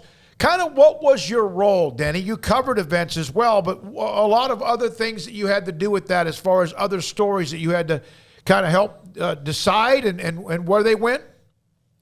Yeah, we had other bureaus in Texas, and of course Houston was a big one, and had a couple of small bureaus like with stringers like Waco, but we had sports editors and sports writers in Texas. We probably had 3 guys, and we covered some national events when they need help, So that was it. You really. I always said that you ought to have a deadline every minute, and it was tough. It was almost like being a doctor because you never knew when you were going to get a call, and Michael Irvin had been put in jail again, and so you just never knew. And so we're up all the way in the mornings and in the evenings. Denny, you see the others who are going in with you. Unfortunately, obviously, Frank Lieber's gone. But, I mean, from Bill Mercer to Randy Galloway to Brad Sham to Shireen Williams to John McClain to Eric Nadel to you as well. When one is getting that call, but some of these guys, you spent a lot of time on the road and also at games and events covering with them, didn't you? Yeah, I sure did. And actually, I was Brad Sham's roommate for 1 year out at Valley Ranch. I mean, when they went to California, and I got booted out of there because I was left my clothes around and everything, and Brad's. So So I wasn't. Well, let me put it this way: I didn't get a renewal in my contract. Who was this? What was this? It has nothing maybe to do with you, but somebody else, a media member. Oh, it was Jock Taylor a couple years ago, Denny. He was being super loud in the morning doing a segment, and Brad had his right there in window Oxnard, open. Yeah, Brad did not take well to it at all. It was that story does not surprise me at all. Denny, you've covered maybe more golf than anyone I personally know, in huge moments and in great places. Is there one or two that stick out to you that you were like, even as a media member, you're like, I cannot believe I got to be here and see this? Yeah. Well, I covered a British Open that was Arnold Palmer's last British Open, and where John Daly won. And I covered, 10 Masters. And so, I was fortunate there. And I covered the day or whatever that Jack Nicklaus won at Colonial. And he always said he hated the course and never could play it, and then went out and one time finally won there. But that's, I guess the Masters is the highlight because, it's all blown up and it's, supposed to be the best place to play. And I was there, and Tiger, I'll remember this about him winning this thing. The first day, on the first 9, he went out and shot a 40. And I thought, well, that was it. Everybody quit watching him. And so I guess it would be the Masters would probably be number one. What are your thoughts, Denny? And I'm not sure how much you've kept up with it, but the league, the tour out in Saudi Arabia with Greg Norman and now Mickelson. He's not going to play this week in Southern Hills to defend his PGA Championship. A year ago this week, he probably was at his most popular moment ever because winning at the age of 51. And a year later, it's like he's just completely disappeared because of all the things going on with that. What are your thoughts about that? Sure. I think it's really, in a way, tragic because, he was fun to watch and was entertaining. And I don't know how he could make that decision to, go for the money and all that and just drop the PGA. And he's a defending champion. But he said too many things that were wrong, and so it's very, very bad. And I'm wondering how it'll affect him psychologically because he's always bravado, and he's always that way. But I just it's too bad, really. And I see Nicholas just turned down. Yep. What he turned 100,000. Go over there and. It's just tragic. 100 million is what it was for him to run that, to at least be the face of that tour. Oh, I'm sorry. I drifted into your salary. Denny, you covered that Landry when he was fired, Jimmy Johnson, Jerry Jones. It was so sudden, shocking. Back in the day in 1989, you won. You were honored for your coverage of that. Was that one of the biggest bombshell stories you covered? Without a doubt, and it was interesting how I got the first interview. It happened. They went out to the golf course there in Austin and told him about it, and so then. I had to figure, how can I, get the scoop on this? So me and my photographer, we just started circling the spots that we thought he might be, small airfield, his home, and Valley Ranch. And so finally, I told Ron, well, let's pack it in. And he said, no, let's go by his house, by the Valley Ranch one more time. So we did. He was there, and the secretary said, "Oh, I don't know. Let me see." And she came in, and then she came back and said, "Well, Tom will see you." Wow. So we got to, we went in and had a great picture that Ron shot of Tom, and he was so generous. I mean, he gave me a long interview and told me what he thought about it, and he said he thought it was, he really felt bad the way they did it. He said, I wish they could just been men and told him, the next day and everything. So I think that's the biggest one, Smoak. Yeah, and you won, of course. You wrote a book. I remember Tom Landry. I remember that as well. That's something you wrote as well. Denny, when they introduce you on Saturday evening with all the others that were there, it's gonna be sold out. You think it's going to get you a little bit, the emotions of it all? Oh, without a doubt, because Smokey, I'm used to being on the other side of the microphone. Watching people give speeches and everything, but I think I can handle it. I mean, I'm 85, and it takes a lot for me to choke up on. But yeah, and I've been going over a few things that I want to say, and then I want to try to be sure I say them when I can say them. So, yeah, yes, sir. But I'm going to be there in a wheelchair. Isn't that a great podium? No. And yeah, Jay Black is going to bring out a microphone to me, and so I'm going to do it there. And I hope that everything turns out right, because it does mean a lot to me. Well, it means a lot to everybody. Denny, we appreciate you. I can't wait to see you Saturday. Look forward to it. Congratulations to be a part of that group and to be a part of now the group that before you. It's something you've earned. It's not deserved. It's earned. You earned it, and also deserved it as well. We appreciate your time. Thank you so much, Smokey. Good luck, man.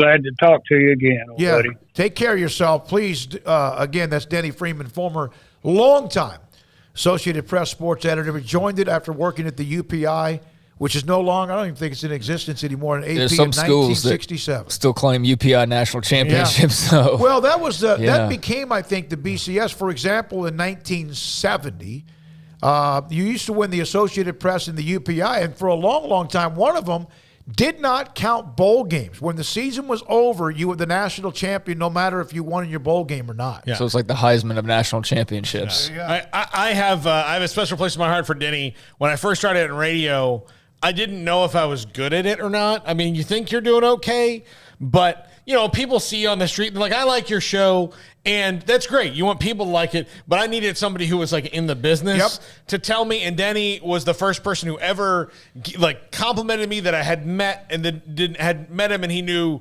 he'd been listening to the show, and we'd had him on like once or twice, but I didn't know if he listened or sometimes just pick up the phone and said yes, because he was friends with Steve Fallon and my first co-host, and he did wonders for my self-esteem. It was, it was the greatest thing ever, and that's the kind of guy Denny is. And I don't know if I had not heard that at the time, if I would have been like, look, I'll just take this job in the country station and say, that was George Strait coming at you, Yeah, you did multitask. You were multi-talented. Mine was Randy Galloway at a baseball training camp. He walked over where a booth I was at, covering them in Port Charlotte, and he kind of waited until I took a break, came over, started talking to me. He's an incredible friend. He's going to be inducted, so it's pretty cool that they're both in the same class.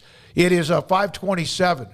Craig Smoak and Paul Catalina, David Smoak. Emery Winter's in the studio again, and Jack McKenzie's got new toys. Jack, let's show all the angles. Can you do that, or is that going to be difficult? That reaction says, yeah, it's too difficult. He just learned, it's one of those where he literally had it for 4 hours. Well, he kind of has a little bit of an issue, and I'm not being mean, but we've got a whole commercial break and saying nothing, and then when we got 20 seconds left, we're like, hey, can we get the 20 different angles on the cameras? If you had said something maybe right after the last break. At the start of the show, we can maybe try to do this. And then Jack's going to walk out the door. We have new camera. We mentioned that earlier because I didn't even know they were live. I just knew that there was something missing, all the other stuff in front of us. It's incredible. Cole was here to help put all that together. Paul, Jack, All of it. Clears a lot of space, too. Oh, my God, this place is opened up. So we have new cameras, different angles. They can zoom in and out, cut to somebody else really quickly. Maybe we'll test drive that after this break. Sikkim 365 Radio and 365 Sports. Riverbend Liquor and Wine, Lakeshore Drive at North 19th Street in Waco. Look, there's one of those angles right now. Boom. There's an angle. There was two that he flipped right there. There's one going right there. And if you're wondering where do I need to go to find the best in craft whiskey, the best in locally sourced craft whiskey, well, that's Riverbend Liquor and Wine. Balcones, TX, Devil's River, Garrison Brothers. They have so much there. And not to mention the other bourbons, the high-end bourbons that they have from all over the country, whether it's Kentucky, Tennessee, Louisiana. They've got bourbons from everywhere. They've got craft beer from everywhere. Absolutely excellent selection of craft beer, and it's summertime now, really. I mean, it's May. I know technically in the spring, but we're a couple weeks from Memorial Day. That's the start of summer. You're going to see those summer beers coming out, and then they'll rotate them through the fall and rotate them through the winter. That's what they do, Riverbend Liquor and Wine. Lakeshore Drive at North 19th Street. Great customer service and a speedy drive-through window. Look for them behind the bank. The Memorial Day sales event is here at Allen Samuels in Waco. The new 2022 Impressive Wagoneer Series 2 and 3 have 2.9% for 72 months and $3,000 in bonus cash. That's right, and $3,000 bonus cash. This great incentive on the new 2022 Wagoneer is for a limited time only at Allen Samuels in Waco. First responders get $500 extra cash. Come shop the huge new car and truck inventory today. Let Camille Johnson Realtors guide you seamlessly through the process of buying your dream home or selling your current one. Commercial, farm and ranch, or residential, Camille Johnson Realtors can smoothly and successfully lead you through any transaction. With a team of 28 experienced agents who are excited about serving you, Camille Johnson Realtors services the entire greater Waco area. If you're in the market to buy or sell, contact Camille Johnson Realtors, 104 Midway Center in Woodway, or find them online at www.camillejohnson.com. Camille Johnson Realtors, elegant, charming, warm. Welcome home.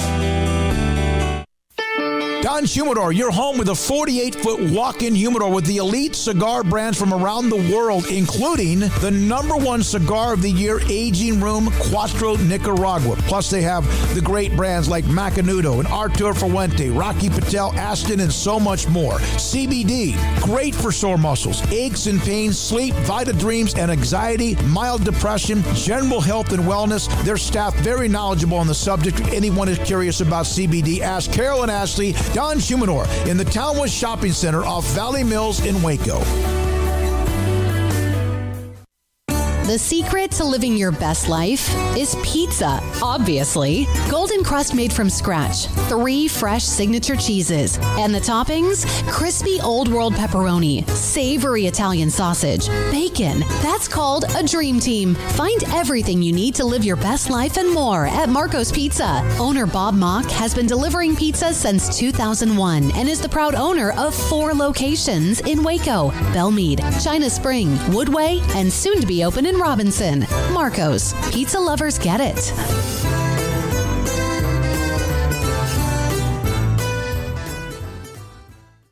Did you know that 1 out of every 4 men have symptomatic low levels of testosterone and don't even know it? And if you think you're too young to worry about it, guess again. Low T levels can make you feel tired and grumpy, cause weight gain, and wreak havoc on your sexual desire and performance. Petty Clinic Low T can set up same-day blood screening and results, so if you're tired of being tired, I challenge you to man up and Google search Low T Waco or go online, pettycliniclowt.com. It's a private clinic with an atmosphere catering to men. Affordable, only $150 a month, includes lab work, office consultation, testosterone injections, follow-up visits compared to $395 a month in Dallas or Austin, and you don't have to fight the traffic. Petty Clinic Low T is board-certified physician consultations, will provide the best form of brand-strength testosterone available.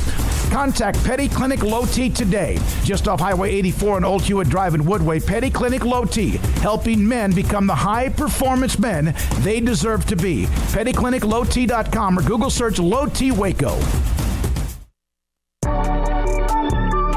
Welcome back to Sikkim 365 Radio. Throws it down the field. It's caught at the 10, and this game is over. The Cowboys win it. C.D. Lamb It's time for our weekly segment with David Hellman of DallasCowboys.com. All right, here we go. David Hellman, DallasCowboys.com. Cowboys had their rookie get-together, and, of course, the next thing you know, we're going to be at training camp in Oxnard, California. David, thanks for your time. I was listening. I believe I heard Brian Broaddus talking about this. He was able to kind of watch a little bit. I know it's shorts and maybe a helmet, whatever it is. Anything intrigued you watching, if anything, or were you able to watch what they were doing last weekend? Yeah, I mean, I actually watched a good chunk of it with Brian. And you're right. I mean, I try not to put too much emphasis on guys in shorts and helmets. There's only so much I think you can glean from that, especially when it's only rookies and they're not really allowed to mix in with the team. You've kind of got a limited roster. Having said that, I think it was interesting to see Tyler Smith. I mean, that's the guy that you're going to put a lot of the focal point on. He's the first-round pick. He's the guy that a lot of people think got overdrafted. So there's going to be a lot of curiosity about how he plays. I was impressed by his athleticism. He moves really well for a guy who's 6'5", 330 pounds. And it looked natural for him. He played guard in high school, but after a 4-year college career, that you would imagine he'd be kind of rusty, but it looked like it was coming to him pretty easily. David, Jalen Tolbert is going to be called on pretty early on because Michael Gallup is out. What did you think about the way he moved around this weekend? I'll be really honest with you. I thought the passing game was incredibly hard to evaluate. Again, I mean, you're only allowed to practice with rookies, and so the only two quarterbacks that came to this camp were two tryouts. Nick Starkel, the former A&M quarterback, and Terry Wilson, who was playing at New Mexico last year. And I'm not trying to dog those guys, but I just think the quality of the passing game was down. You talk about guys that never practiced together before, two quarterbacks who aren't currently on NFL rosters. And just to throw it all in there for good measure, it was very windy up in Frisco over the weekend. So Jalen Tolbert, I mean, physically he looks great. He looks the part. He definitely got a lot of reps, but I didn't see anything from the passing game that got me overly excited. Like I said, I don't think that's Jalen Tolbert's fault, but that's just kind of the reality of minicamp. David, we got the schedule release last week. It'll be the Buccaneers to open the season on Sunday night, and then the Bengals the following week as well. There's some different clunker teams on here, some games that you feel pretty good about them winning, Lions and Texans and Jaguars. But what were sort of your takeaways, if any, from the schedule release? Yeah, I mean, it's always – I make this joke a lot. It's always ironic because you can't accurately predict what a schedule is going to look like. I mean, and for good reason. Cincinnati week 2. I mean, that's a big game. That's the Super Bowl runner-up. That's a tough opponent. But a year ago at this time, we never would have said the Bengals were like this crazy tough opponent that you had to look out for. So you never know for sure until the season starts to take shape. But having said that, on paper, they're playing 3 of the last 4 Super Bowl teams in the first 6 weeks of the season. L.A., Cincinnati, and Tampa Bay. I mean, that's 3 teams that most people expect to be very, very good. And then on top of that, you got 2 division matchups, which are usually not easy. So, I mean, it's a tough stretch to open the season. I think their bye week is week 9. So they'll have played 8.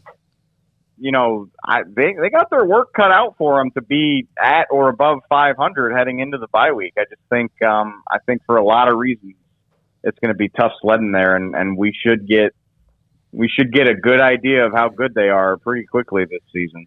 You used to get the schedule. Again, this is before you were born, but you could get the schedule, or any of you were born, and you knew, oh, damn.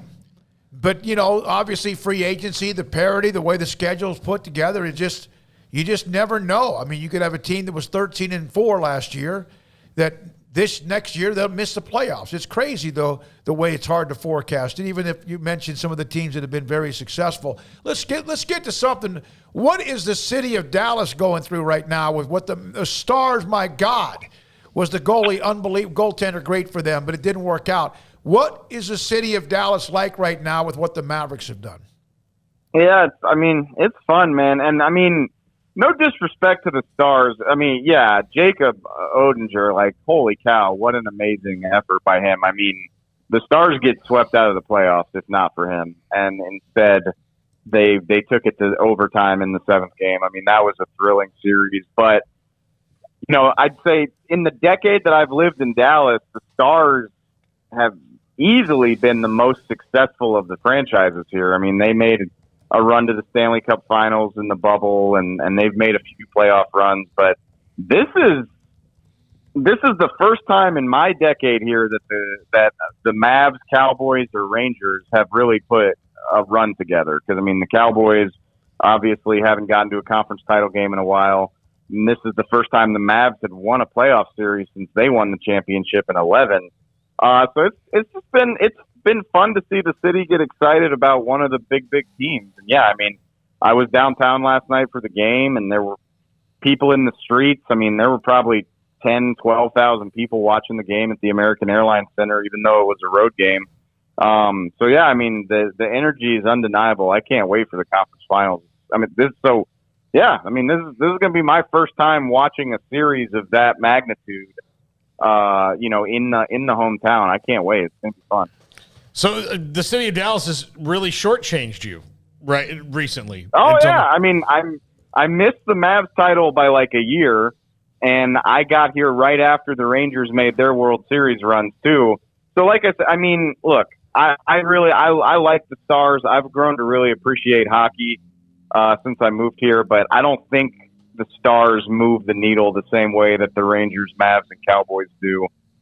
So yeah, this is the first time I've experienced this since I moved here. And yeah, you're right. It's like, man, some cities get to do this like every year or every other year. And here in Dallas, we've been waiting about a decade for somebody to do it. So it's a breath of fresh air to still have a reason to be this excited this late in the playoffs.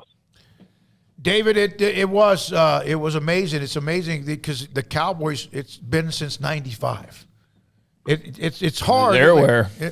They're aware. Oh, yeah. Everybody's aware. Since '95, and here we have what the Mavericks are doing. And from a team that's kind of been a fun run, they kind of remind me, not quite because they were an 8 seed.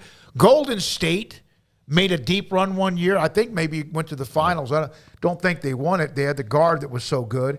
But this has been fun. They're fun. They got blank in their neck, man. They're kind of fearless. I love it.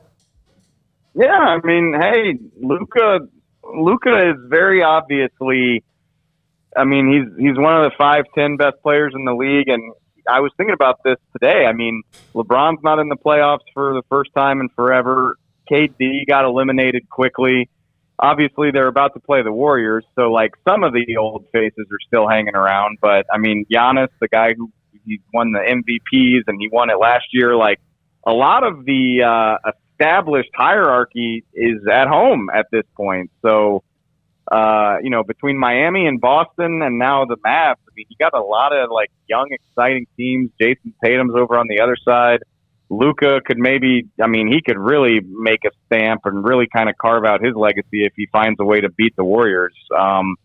It's kind of exciting to think that we're seeing a changing of the guard where, a lot of the guys that I grew up watching are kind of maybe not leaving the league, but they're kind of passing the torch to these new young stars. And Luka is obviously one of them, which is super exciting if you like the Mavs. Well, I think the best thing about it is it looks like that era of the super team is dead.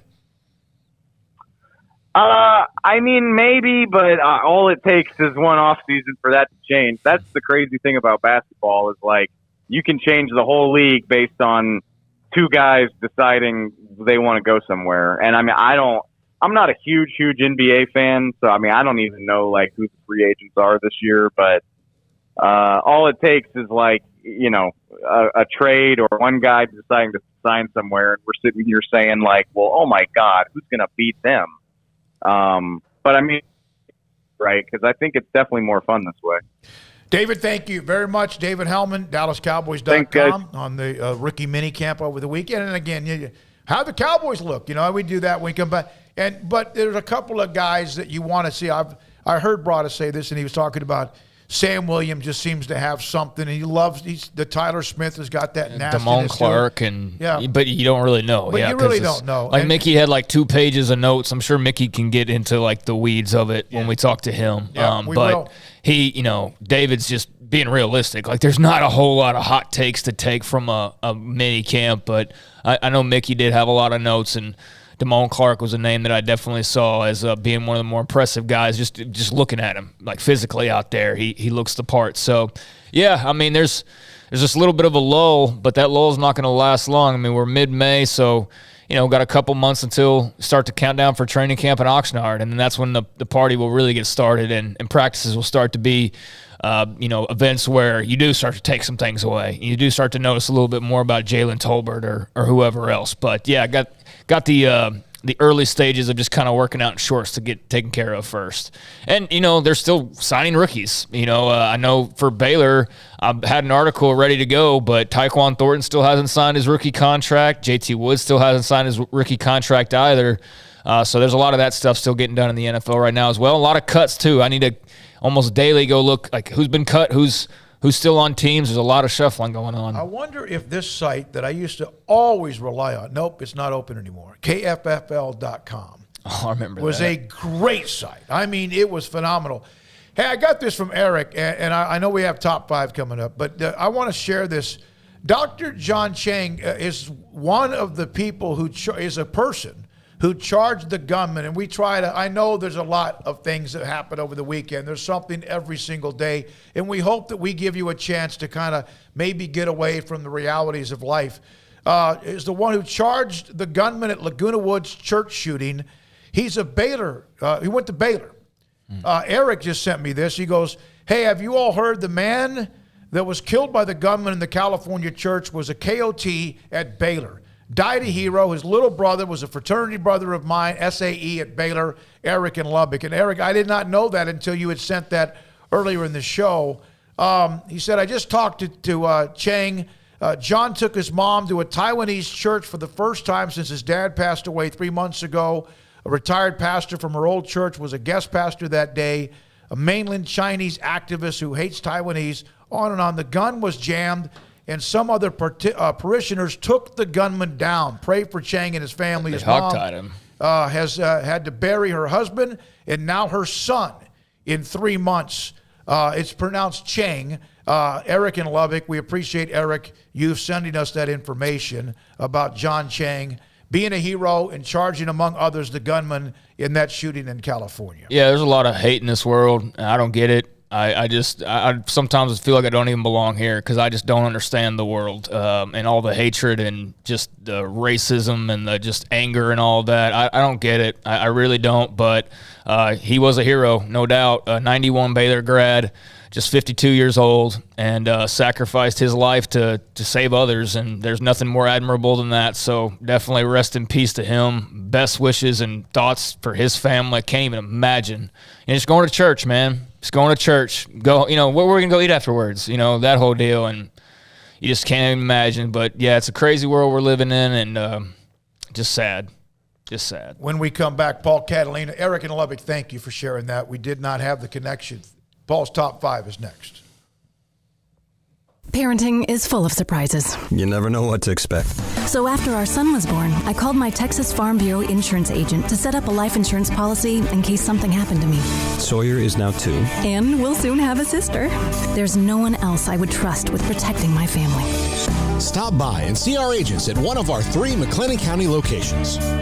Coverage and discounts are subject to qualifications and policy terms and may vary by situation. It's plain and simple. Waco Custom Marketplace is the one-stop shop for what you need for tailgating, from charcoal, cold beer, and wine. And, of course, customize your order with brisket, tri-tip, sausage, wings, smoked pork tenderloin, country-style or pork spare ribs, marinated beef and chicken fajita meat, ground beef and chili, meat, hot dogs, and burgers, buns, seasoning, sauces, chips. There's fresh baked bread and kolaches every day, breakfast sausage links. And you can also customize your favorite favorite cut of steaks from Select, Choice, or Prime, bacon wrapped fillets, ribeyes, New York strips, sirloin, T-bone, and porterhouse. Full-service butcher shop includes pork, poultry, beef, chicken, and seafood, serving Waco restaurants and families since 1940. Your one-stop shop for beef, pork, poultry, and seafood needs, Waco Custom Marketplace, 425 Lake Erie Drive, or WacoCustomMarketplace.com.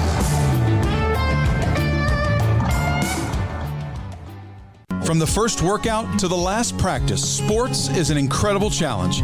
Hi, this is Dan Ingham with the First National Bank of Central Texas, and we're proud to support each athlete, every parent, and our educators. From families, small businesses, to the biggest industry, we're here to help. With remarkable products like First Free Checking, we've got banking ideas that fuel big dreams. The First National Bank of Central Texas. Familiar faces making local decisions. Member FDIC, Equal Housing Lender. One size fits all. That may be all right for an adjustable belt or cheap sunglasses, but when it comes to your financial needs, no one wants a one-size-fits-all strategy. Ben Erlinson, your Edward Jones financial advisor, knows that his most important goals are yours. That's why he takes the time to understand your needs, knowing you. That's how Edward Jones makes sense of investing. Ben Erlinson, 100 North 6th Street in Waco, 254-759-8533. Edward Jones, member SIPC. Shorty's Pizza Shack at 12th and Bagby is a homegrown, family-owned and operated must-visit pizza place in Waco. Fantastic pizza by the slice or get the whole pie to share. Great happy hour specials every single day, and it's not just pizza. Great wings. You have to try the Sikkim sauce, chili cheese fries, pizza pillows, and more. Dine in for a great hangout or carry-out. Order online at shortyspizzashack.com or do yourself a favor and bring your crew to the restaurant at 12th and Bagby. Shorty's Pizza Shack. Tell them Paul sent you by.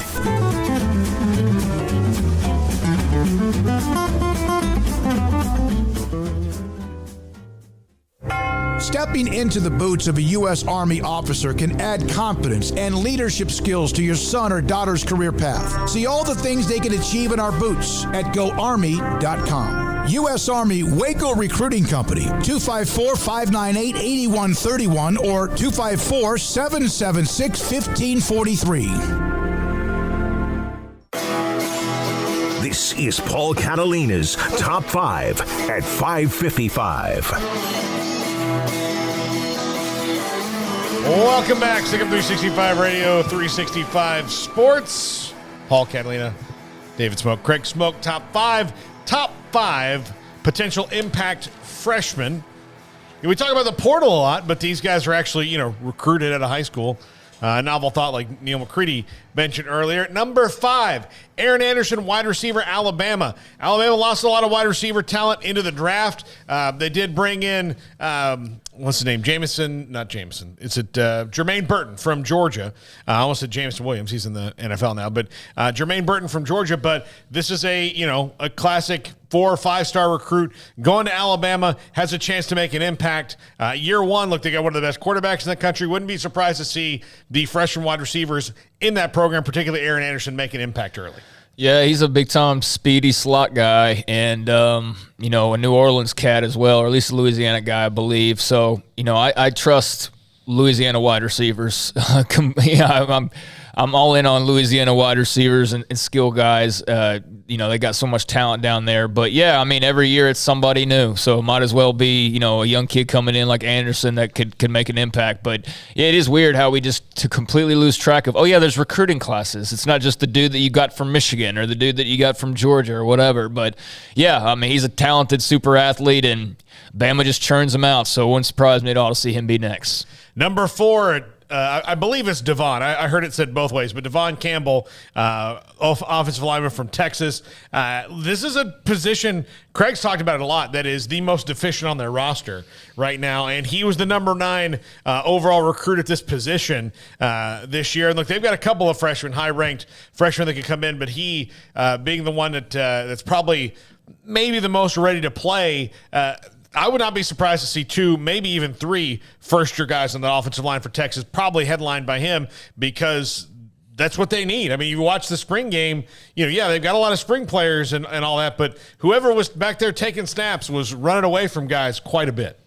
Yeah, I mean, I don't know what their situation is, like as far as depth chart goes and where he fits in and all of that. But yeah, he was a big get. The only thing that I'm a little bit hesitant about is this highly heralded class that, was very NIL driven, because we all know about the story with the, Horns for Heart or whatever it was. They got a really good class, but remember that class we were talking about like Friday of where there's like 6 guys remaining?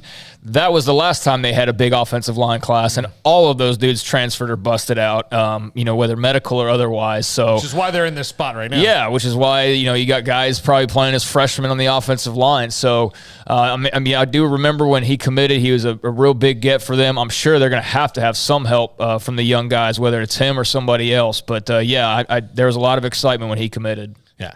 Number 3, Shamar James, linebacker from Florida. This is Billy Napier. I'm very bullish on Billy Napier and the Gators, which you saw me, like I was wiping away a tear to say good things about Florida, but that this is the position that he even said they need people to step up that come from the recruiting class at linebacker. Wasn't happy after the spring. This is their highest rated linebacker coming in. Super athletic dude, and probably one of their best recruits overall. One of the guys that Billy Napier came in and closed after they weren't even in the living rooms of guys like this before Billy Napier got there. So this will be an interesting one in the SEC East, which after Georgia is pretty wide open. I mean, if Georgia can suffer some sort of come back to earth a little bit, it might be wide open. Now, I don't think Florida's going to jump up and get anybody, but I think they weren't as bad as they probably played last year under Dan Mullen, because he was a good X&O guy, but their recruiting has suffered and it was showing on the field. I don't know. This Florida team, and it could see a couple freshmen could contribute. Yeah, possibly. I mean, I know he's a kid with a lot of talent. It's just going to be a matter of, is he ready to play? Not even so much as physically, but does he know what he's doing? Yeah. I think is the big question mark for a lot of freshmen is do they know their job? They know their assignment? Do they know where they're supposed to be? If he can get that down, then yeah, athletically, tools-wise, he's got all the things that you're looking for. But I think we'll definitely see a good bit of him this year. To what extent, I think it also, again, goes back to how much he can grasp of what they're doing. But if he can learn quick, then, yeah, he's going to be in line for some serious playing time. Number 2, Walter Nolan, defensive lineman, Texas A&M. Depending on the recruiting service, this is either the number 1 or number 2 recruit in the entire country. I'm sure he made a couple bucks in the NIL.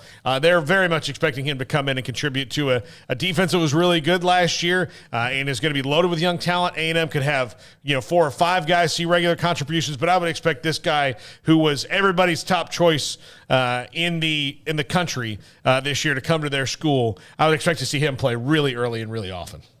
Yeah, he's a big old cat. I mean, he's a load out there, and A&M's carved out a nice little niche for themselves on the defensive line. In years past, they've recruited really well along that front, and yeah, I mean, he was somebody they had to kind of hold on to, basically, or it kind of got dicey there towards the end, if I remember correctly, but they held on to him, and you don't get pursued by everybody he got pursued by and have that much attention if you're not somebody that probably everybody's expecting to see playing time early. So, yeah, I definitely expect him to be up front and taking up a lot of space for the Aggies. I wonder what position is the most difficult to have an immediate impact for overall.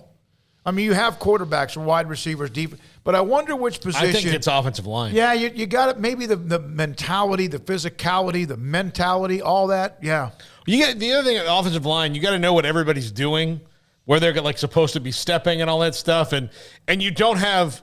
If you're a running back or wide receiver, you have the athleticism and space to like make up for a mistake. With offensive line, you have a couple yards. Mm-hmm. To like if you mess up, then everything's wrecked because you stepped the wrong way or you were just that much slower. So I think it's offensive line, which is why you don't see a whole lot of. And plus, you just got to get bigger because you got to come in at 18. You might be the biggest, strongest guy at your high school, but then you're playing against dudes who are 22, 23 that have been lifting weights and having protein shakes and their meals, made for them for the last 4 years. It's different. I mean, you're just you got to be special to really do that, which is why Walter Nolan probably plays right away because, I mean, look at the guy. So, and number 1, another guy from Texas going outside the state, though, Cade Klubnik, quarterback at Clemson.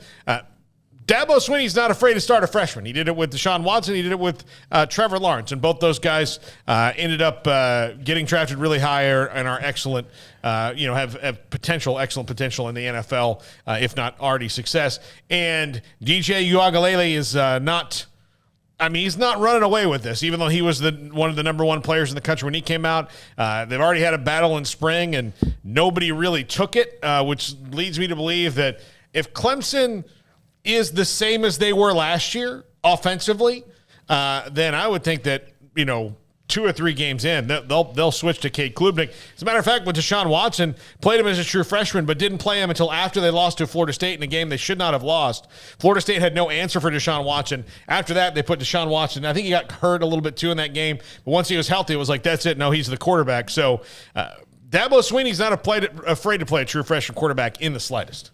No, DJ came in for Trevor Lawrence at one point as well, if I'm remembering correctly. Yeah. But, yeah, Klubnik's a very talented player. We obviously know a bit about him because of being at Austin Westlake and the success that he had there. And you can always feel pretty good about a Todd Dodge-coached quarterback. But, yeah, I don't know what to make of the Clemson's quarterback spot right now. I would say that DJ's probably going to be the guy when they kick off. In August, September, but I don't think that the trigger is going to be hard to pull if, there are struggles like you said. I think we're definitely going to see him play this year. And with all the rules now, he can play a little bit and not even, lose his red shirt, depending on how they want to work that. But I definitely think he's shaping up to be the future. Although, DJ Uiagalelei could, end up having a big year. Maybe he has a big bounce back type of, star turn year. Certainly a lot of people are aware of him and know a lot about him. He just hasn't performed up to that level quite yet. But now it's going to be a very interesting one to see. And Klubnik, he appears to be the real deal. But, again, we haven't seen anything just yet. By the way, Juan, you mentioned, Paul, great stuff. Juan mentioned the Sam Kahn story on the University of Houston and Dana Holgorsen. If you have not read it in theathletic.com, it's really good, where Holgorsen talks about the culture and things that he had to get done, and he did. That was a good move for him, leaving Morgantown. It kind of seemed like a step down at the time because we didn't know anything about realignment, but he obviously knew something that we didn't, or he just got really lucky that Houston ends up in the Big 12 after all and could be playing his old team. But, yeah, I think he's done a good job down there. Not too much controversy. He had little shots at Baylor when the game got canceled a couple years back, but just having fun. But he's a little hot-tempered. Yes. I think but other than that, he's an excellent football coach. He's got a little Gundy in him. Yeah. Did he coach there at one point? I know one thing, that we have requests out for ADs at about 6 or 7 schools, hopefully in the next week or two, including a request for Dana Holgorsen, David Shaw, Stanford, among a couple of others as well. Speaking of Houston, I did see where Derek King got released earlier today. Okay. So it was unfortunate to see that. But, yeah, he was at Miami, obviously, to finish out. But I did see where he got released just a couple weeks after getting picked up. I think the good news for guys like him is there's now a couple leagues that are out there. I would rather watch De'Aaron King than watch most of the guys that I'm watching in the USFL or whatever. Yeah. Like, they need more De'Aaron Kings. They need dudes who are exciting. So long as he's healthy. He's had a lot of injuries, but, he's a recognizable name at least. People know who he is, and you can't say that about 90% of the rosters, really, in some of these leagues. So, yeah, a Derek King slipping to the XFL or whatever I think would be great for leagues like that. Yeah. All right. Thank you very much, Emery Winter. Jack McKenzie, thanks to Colt Barber for being here a little bit earlier. If you hadn't noticed all the different angles and cameras, and it's just, man, it's fun to grow. It's fun to not get stale, right? We hope that and I just asked a question on the chat room, name a college program that we have not yet highlighted in the last 2 or 3 months that you would like us to highlight. You can text us if you want, because we're about to close out the chat at 254-339-1122. Some of you, I've gotten your answers, and we'll see what we can do. For Paul Catalina, for Craig Smoak, I'm David Smoak. Thank you for watching, listening, whenever you do, and also our great sponsors every day of what they help us do inside this great facility. Good night, Sikkim 365 Sports and Radio.